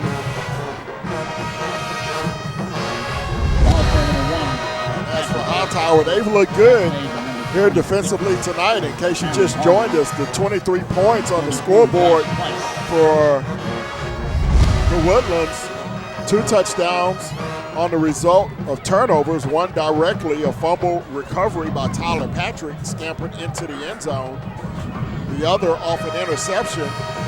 They had 2 points given to him on a safety early in the ball game when Brian Smith tried to field a punt inside the 10-yard line, took it back into his own end zone where he got tackled. And then another fumble set up another touchdown deep in Hightower territory. So the Hurricanes have played good defensively. It just doesn't show on the scoreboard. And again, we have another Hurricane player down with leg cramp, and it looks like it's one of their outstanding defenders right now, Josh Price. Yeah, but we do have a timeout, and Price is maybe fighting a cramp again, but while we got time on the field, we'll take the break. 10:07 to go in the fourth quarter, 23-7 the Woodlands. You a fanatic? Open a Texans checking account with First Community Credit Union and you could win a trip to the big game in New Orleans. Just visit TexansChecking.com and open your account. Signing up is easy and free. You'll get a customized Texans debit card. And best of all, you could win a trip to New Orleans for the big game or other great prizes like trips to Texans road games and the 2013 draft in New York City. Be a fanatic. Visit TexansChecking.com and sign up for your chance to win. First Community Credit Union, the official credit union of the Houston Texans. Well, about the time we took a break, Josh Price hopped up, went off under his own power, but back to action and a 6-yard loss as Gillespie was hitting the backfield and he's dropped back at the 30-yard line. So now it's going to be 2nd down and 11. Actually, that was a penalty, I believe, that stopped the clock there. Gillespie going to roll, throws, has a man, it's complete. That's Jamie Taylor. Taylor makes the catch and carries it out to the 35-yard line, 5-yard pickup. It'll bring up 3rd down and 6. Yeah, you'll see Taylor just release out in the flat. Good defensive tackle that time on the far side by Smith to hold him to a minimal gain. It'll be 3rd down and 6. As we approach the 9-minute mark here in the fourth quarter. And Hightower defense has played well, but they're going to have to come up with a big play, a sack, a turnover, a pick 6 to try to get some energy on that far sideline. And that's the difference in the game tonight. The Woodlands defense has forced turnovers, and Hightower's defense has not. There's a complete pass to Patrick Carr. And he's got it out across the 45 to the 48-yard line, and that's enough for a 1st down. Good play that time by the quarterback, Gillespie. You'll see a 4-man rush. He escapes the pressure to his right. Looks like he's going to run, but he keeps his eyes downfield, waits for his receiver Carr to come free, makes the pass right on the money for the 1st down. 1st and 10 at the 48, swing a pass out, and Houston Brown makes the catch, and he probably wishes he hadn't. He is hit immediately and wrapped up over there, and that one was sniffed out well by the Hightower defense. Half a step more, that would have been a pick 6 going the other way. Dangerous pass that time by Gillespie. As you mentioned, Lonnie, the Hurricane defense had that play sniffed out. Loss of 3 back to the 45-yard line. 2nd down, 13 yards to go. They stay at the line of scrimmage, look to the sideline for the play call. Gillespie takes a snap, looks left, throws that way, slant in, and it is caught. Sean McKenna, and they're going to say it hit the turf, incomplete. Pass was incomplete. Tried to lead him forward and just get a little quick gainer. You talked about it in the first half. It's a ball control style offense, Ken, that the Woodlands uses here. They use that short West Coast style passing game to get the ball up and down the field. Yeah, it's almost like a lot of these. There's the Statue of Liberty. And on the carry, it's Garrett Harvey, and he's all the way down inside the 40, down to the 35-yard line. He just froze there. And a couple of defenders followed Gillespie. Watch this again. One's good for first down. Great call that time as they pull out the bag of tricks, and the big fullback, Harvey, running all alone in the secondary before he's brought down at the 35-yard line. 1st down, Highlanders. Houston Brown may be fortunate that he was not called for a push in the back, and there was almost a pick that time. Number 5. Khalil Williams. Incomplete. Yeah, great play in the secondary that time by Williams. He really should have had the pick and head the other way. And going to have a shaking up Hurricane on the far sideline. Looks like it's maybe Appleton, I believe. Yeah, I think you're right. Cross away, and he is helped off the field. Now we're going to get officials timeout. And I think the officials have become aware here in the second half the need for these players to get some water and fluids in them here. They've seen a lot of the cramps. So now it looks like they're giving some of these officials timeouts for water breaks. Well, the officials need some water breaks too. They're like, hold up, we need some Gatorade too. We're starting to cramp up here hey, I'm too. getting some cramps up here. Jay, how about you? You doing all right down there on the sidelines, buddy? See, Jay's already, he's at Buffalo Wild Wings. That's right, he's at Buffalo Wild Wings now. I actually made the trek back to watch the end of the game here. So you're not cramping up, you know what? Honestly, this is perfect weather right now. It's not hot at all. It's not humid. You got a nice breeze. This is beautiful football weather, finally. Gillespie on the carry, keeps it, and he gets down to the 30-yard line before he's wrapped up. Dodging would-be tacklers, stayed on his feet. It's going to bring up 3rd and short. We'll call it 3rd and 3. Tackle was made by number 26, Cameron Harvey. 3rd down and 4 for the Highlanders. Ball's on the 30. So the Highlanders bring it back to the line of scrimmage. Patrick Carr off the left shoulder of Gillespie. He'll take the snap. Fake the handoff to him. Keeps it straight up the middle. Has a lane. Cuts it to the outside. 5. Touchdown.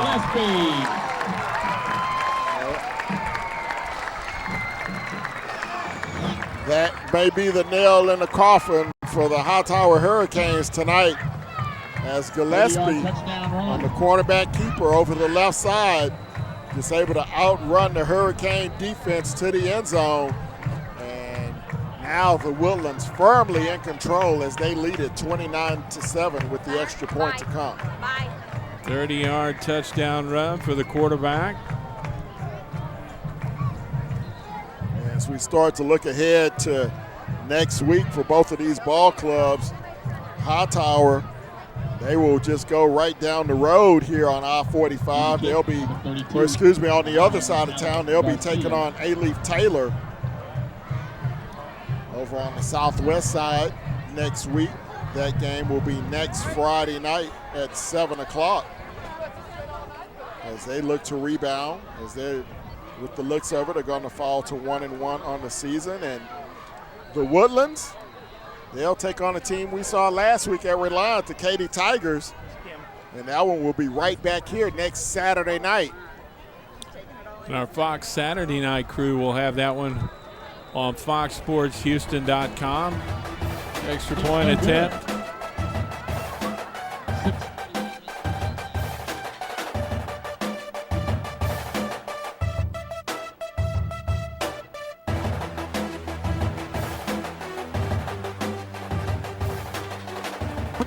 Changing jobs, or you're an employer needing to hire personnel, then you need to talk with Metter Staffing Services. Metter Staffing has been in business for over 4 decades and is one of the largest staffing services in the Houston area, servicing a national market. Metter Staffing has specialists wanting to serve you in the areas of engineering, accounting, administrative support, industrial, IT, marketing, and many other job categories. They have 7 locations to serve your staffing needs. Call 713-941-0616 and they can direct you to the office nearest you. Metter Staffing on Facebook, Twitter, and LinkedIn.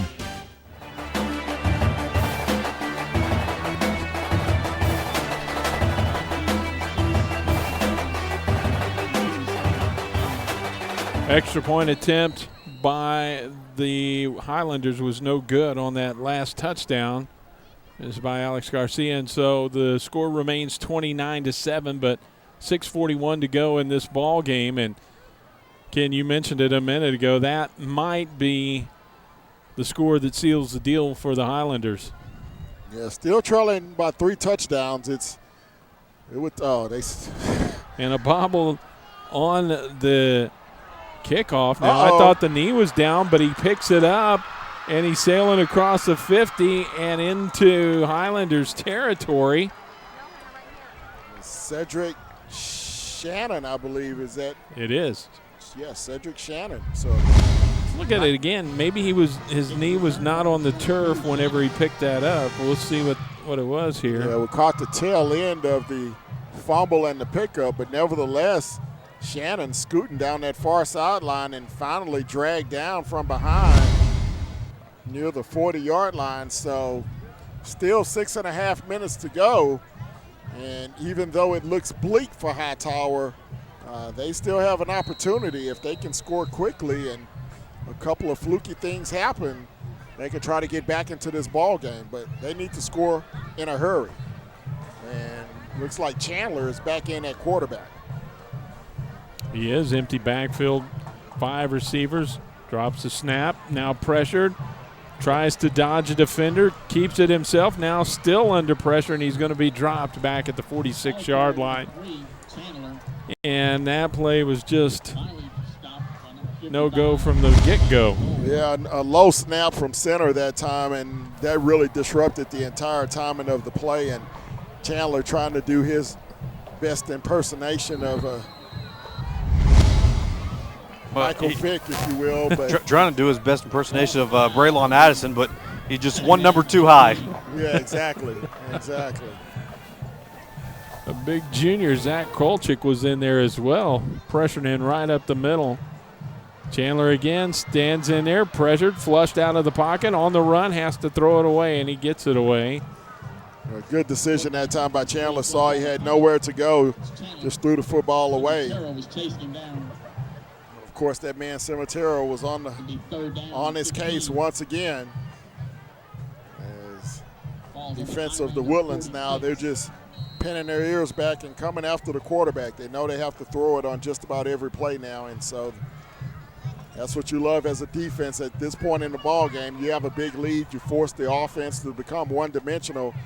Those defensive linemen and linebackers, they can just pin their ears back and take their shots at the quarterback.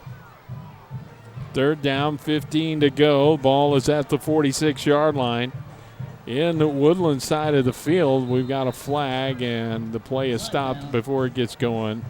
False start's going to be called. Movement in the offensive line. See if we can see it here again. But, yeah, you see, look like the left guard jumped up out of his stance, just heartbeat early, and it'll set him back 5 yards.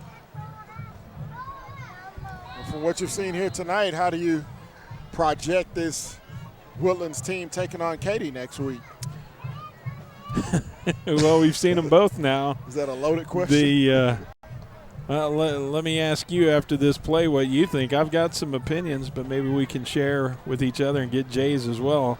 Chandler wants to throw across the middle. A middle screen is complete underneath. Still on his feet, and that is the receiver, Jordan Neville. Winds his way inside the 50, 45, and down to the 43-yard line. Well, as far as the matchup, I think the Woodlands will have an opportunity, especially on the defensive side of the ball, because Katy is inexperienced at quarterback. And we saw them have some problems in the second half last week against Klein. They gave up a few sacks. So if the Woodlands can hold their own defensively, not let Katy run away with the ball game, I think they could have an outside shot of at least keeping it close next week. Yeah, I do think that the Woodlands is not going to have, the second chances that they've gotten tonight when they misfired on offense early in the first half. And so against Katy, boy, your mistakes are magnified. That game is going to be unbelievable. That could be the best game in the entire state all season long. Those are two powerhouses going up against each other. In that game, I know Woodlands being more physical right now than Hightower, but I don't know if they can be more physical front against the Katy Tigers. I just don't see that happening. And that Katy defense, I think, can slow this offense down unless the Woodlands has a couple of deep threats that we're not seeing yet. Katy's not going to give up many points. Yeah, that's a good point. It's going to be tough. It's going to be right back here next Saturday night. And as we mentioned, our Saturday Fox Football, FoxSportsHouston.com crew will have that one live for you, streamed in entirety next Saturday night right here at Wood Forest Bank Stadium. Right now, clock rolls down to the 5-minute mark in this one, and the Highlanders are in control, 29-7. Hightower driving, though, as Chandler brings them back to the line of scrimmage, 1st and 10 at the 29-yard line. wants to throw, swings it out, has a receiver, and overthrows Shannon out in the flat, and it's incomplete. It'll be 2nd and 10.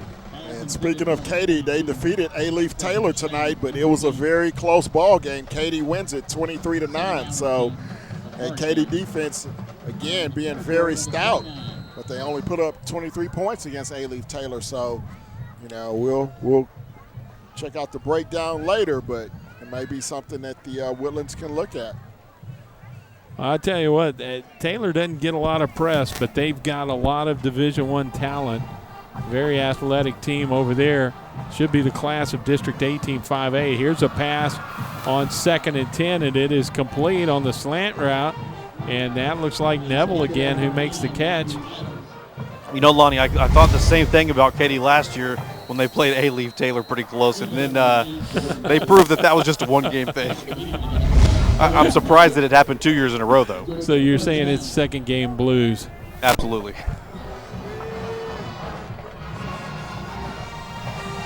First and 10 at the 19-yard line. In the red zone now. Hightower trying to advance the ball for a score here. High snap, and Chandler reels it in, but the play was busted, and you can see his frustration as he pops up after about a yard gain.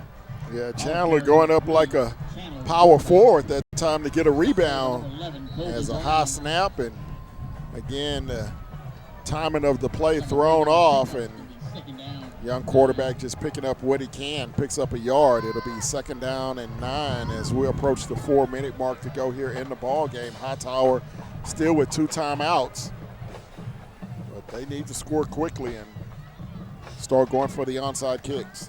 Yeah, that's the big problem with these plays that gain yardage but not much, and now confusion, and Chandler turns and he's going to have to ask for a timeout. And that will be the second charge timeout to the Hurricanes here with 3:47 to go in this ball game. We'll take the break. Our score, the Woodlands 29, Hightower 7. You're watching Fox Football Friday.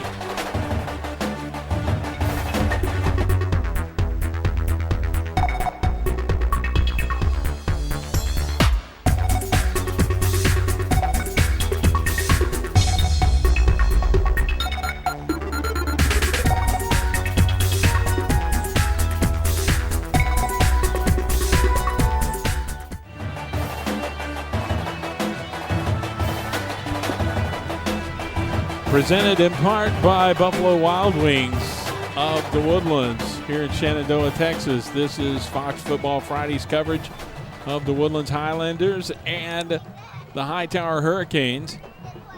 Fourth quarter action, 29-7. The Highlanders in control here. Hightower out of a timeout, coming back to the line of scrimmage. 2 receivers to either side of the formation. Ball on the right hash mark.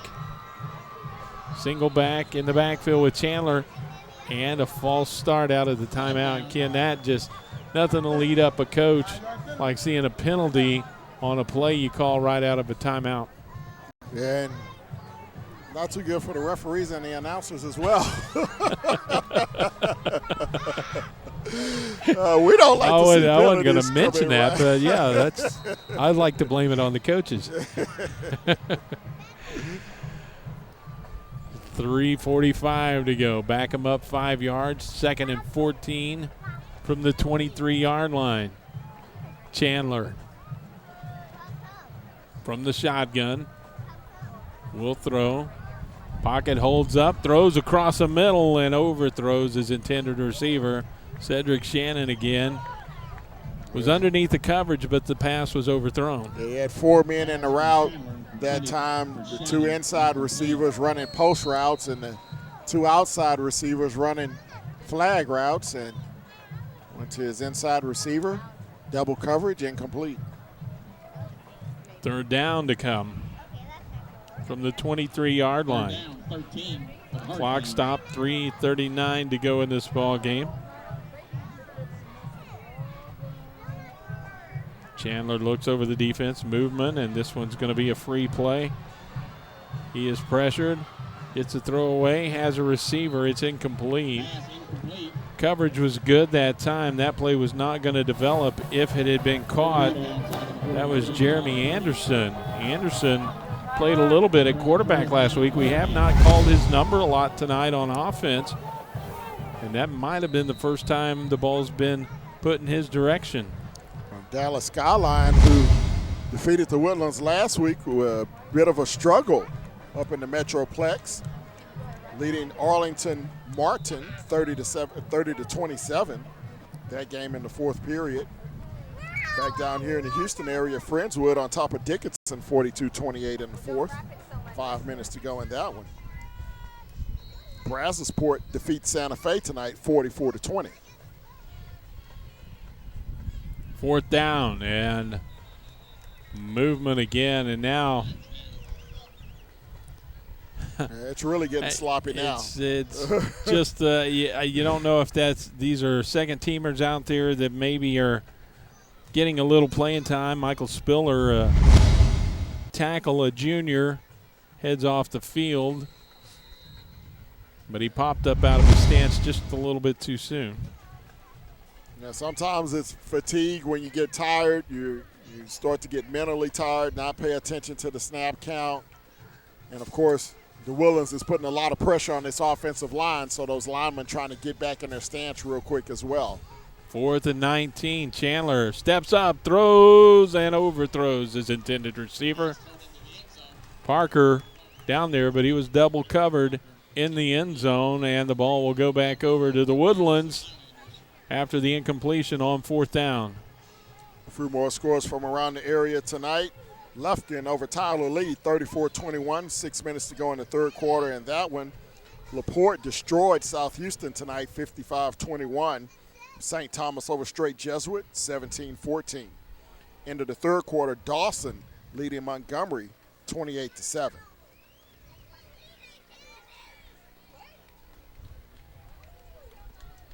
We get more scores on the ticker. Clear Creek moves to 2-0 as they defeat Kingwood, 34-14. Pearland shut out Fort Bend Kempner, 24-zip. So tough night for the Fort Bend schools. And Hightower is one of those, and they're back on defense, and Garrett Harvey takes the handoff on first down. Gets it out, line of scrimmage at 28, and he carries it across the 30 to the 31. 3 yards on the gain, 2nd and 7. And more importantly for the Woodlands, the clock starts in motion, and their goal now is to run it out here with 3 minutes left in this ball game. North Shore, who we'll see next week, take on Cinco Ranch. They're putting it on Manville now. 35 unanswered points. They lead Manville 42-28. Just under 8 minutes to go in that ball game. Handoff again. Garrett Harvey hit in the backfield, kept his footing though, plowed forward out near the 35. Knee hits at the 34. 3 more yards. It'll be 3rd down and 4.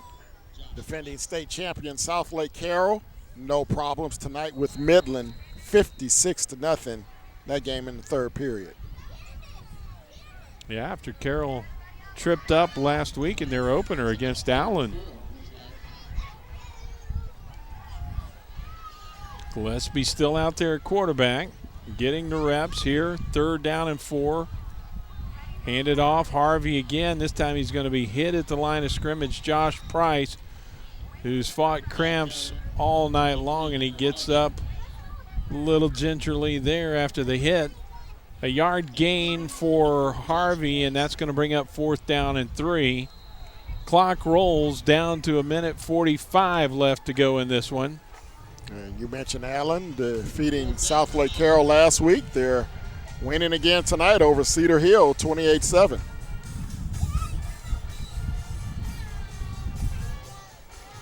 Fourth down here, Andritos back out on to punt this one away. They're going to just milk as much of the clock as they can before they get the play off. The play clock is down to 10 seconds, and now we've got a flag, and this may be illegal participation. And now Josh Price hits himself in the helmet. It's obviously his job to count the teammates on the field. And you know what? This may wind up in a 1st down. Wow. Well, when it rains, it pours. Well, it's been just one of those nights for Hightower, and maybe a little bit indicative of how this night should end with a penalty like that just should keep the Woodlands offense out there for the remainder of this game. Yeah, it's a victory formation at this point. Just take a knee a couple of times, and that'll wrap it up. They hurry to the line of scrimmage. The play clock's already down to 4 seconds. A low snap, and Gillespie's going to have to improvise here. Picks it up, and he's going to wind up with about a 5-yard gain out of the play out near the 45-yard line. Well, not exactly sure what that's all about. Game's in hand. You got a tough matchup next week against the Katy Tigers. You don't want to take any unnecessary chances with your starting quarterback. Yeah, I think probably the coaches felt the same way. I think that was all Gillespie on his own there. Probably could have just taken a knee after the snap slipped away from him, and this time he will. Back at the 40-yard line. And that will be the last play of this ball game. And our final score will be the Woodlands 29 and Hightower 7. We'll take a break, come back, and try to visit with Coach Mark Schmidt or maybe a couple of the players as well when we return. 29-7, the Woodlands a winner tonight here on Fox Football Friday. Footage was captured at a local grocery store. This man just took money from his bank that wasn't in his account. Did you catch it? Let's see that again. There, he just got 10 cents back for every $10 or more purchase on his debit card with cashback counts checking from Community Bank. Imagine a bank that actually pays you to use your debit card. Swipe all you can from your bank. Community Bank of Texas. Bank where you live. Hello, I'm Gerald Burke. And I'm Morgan Burke. I graduated from the Woodlands High School in 1998. I played football and I ran track there. Morgan and I are lawyers. We office at 24 Waterway, suite number 660 in the Woodlands. I was a former prosecutor here in Montgomery County. Now I handle the criminal work at our office. I've been practicing for more than 30 years. If you have a legal concern, contact us at 713-862-7766 or check us out at thehometownlawyer.com. And as always, go Highlanders. Yes, sir. You a fanatic? Open a Texans checking account with First Community Credit Union and you could win a trip to the big game in New Orleans. Just visit TexansChecking.com and open your account. Signing up is easy and free. You'll get a customized Texans debit card. And best of all, you could win a trip to New Orleans for the big game or other great prizes like trips to Texans road games and the 2013 draft in New York City. Be a fanatic. Visit TexansChecking.com and sign up for your chance to win. First Community Credit Union, the official credit union of the Houston Texans.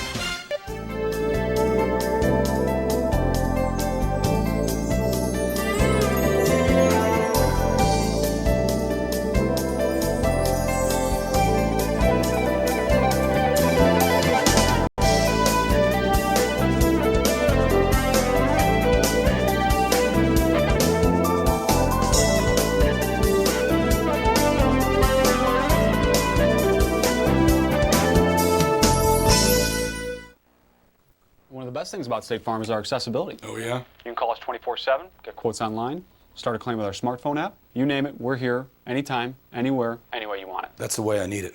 Any way you want it. All night? All night. Every night? Any way you want it. That's the way I need it. We just had ourselves a little journey moment there. Yep. Saw him in 83 in Fresno. Place was crawling with chicks. I gotta go. Any way you want it, it's the way you need it. Any way you want it. Dependable, result-oriented, responsible, and reputable. Those are just a few of the words that could be used to describe Metter Staffing, one of Houston's largest staffing services. Metter has gained a superior reputation over the past 4 decades, serving Houston's employers, providing all types of direct hire, contract to hire, temporary, and temp to hire job candidates. If you have a job to fill or looking for a job, call Metter Staffing at 713-941-0616. Follow Metter on Facebook, Twitter, and LinkedIn. Metter Staffing. They know the people you need to know.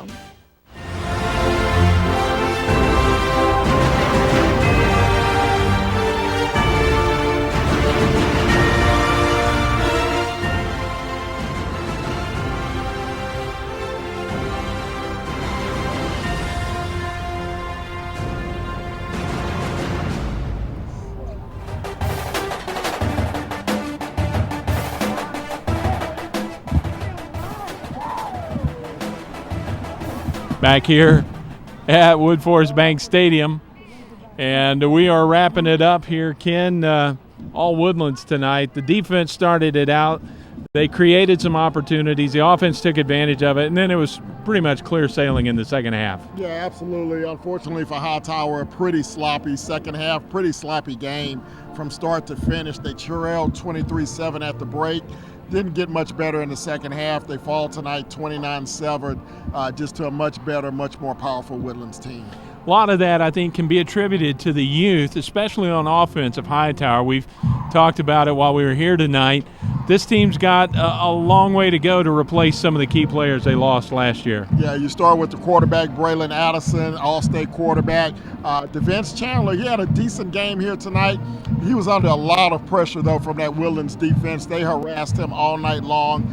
Couldn't really make any good completions downfield. They put a lot of pressure on the running game as well. So a tough night all around for Hightower. Now, if you're the Woodlands, you've got something to look forward to in the Katy Tigers. We'll talk a little bit more about that. But right now, we're going to send it down to Jay Darnell. He's got somebody of importance in this game with him on the sideline. Yeah, I got somebody fairly important, the quarterback, Blaine Gillespie. Blaine, you didn't have a flashy game, but you were very, very efficient and had 2 touchdown passes. Talk about that. As an offense, did good, and offensive line and running back gave a great read on the run and just put an open lane for me to run through. Did you expect not to throw too many deep balls and just be kind of that West Coast style like the guys were talking about, just short and keep the ball in the receiver's playmaker's hands? We just tried to power it down the field and run our quick game, so just be efficient on the offense and move down the field slowly. Thanks for the time, and good luck next week against Katy. Thank you.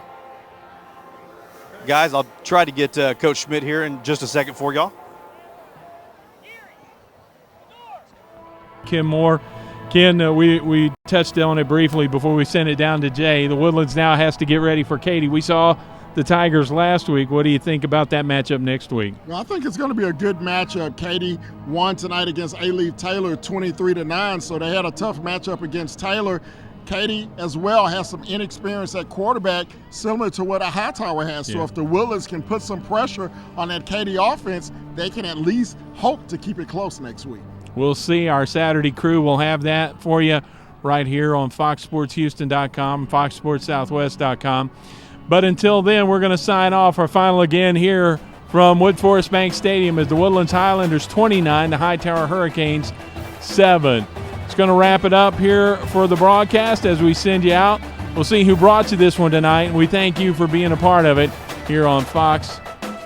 Good night, everybody.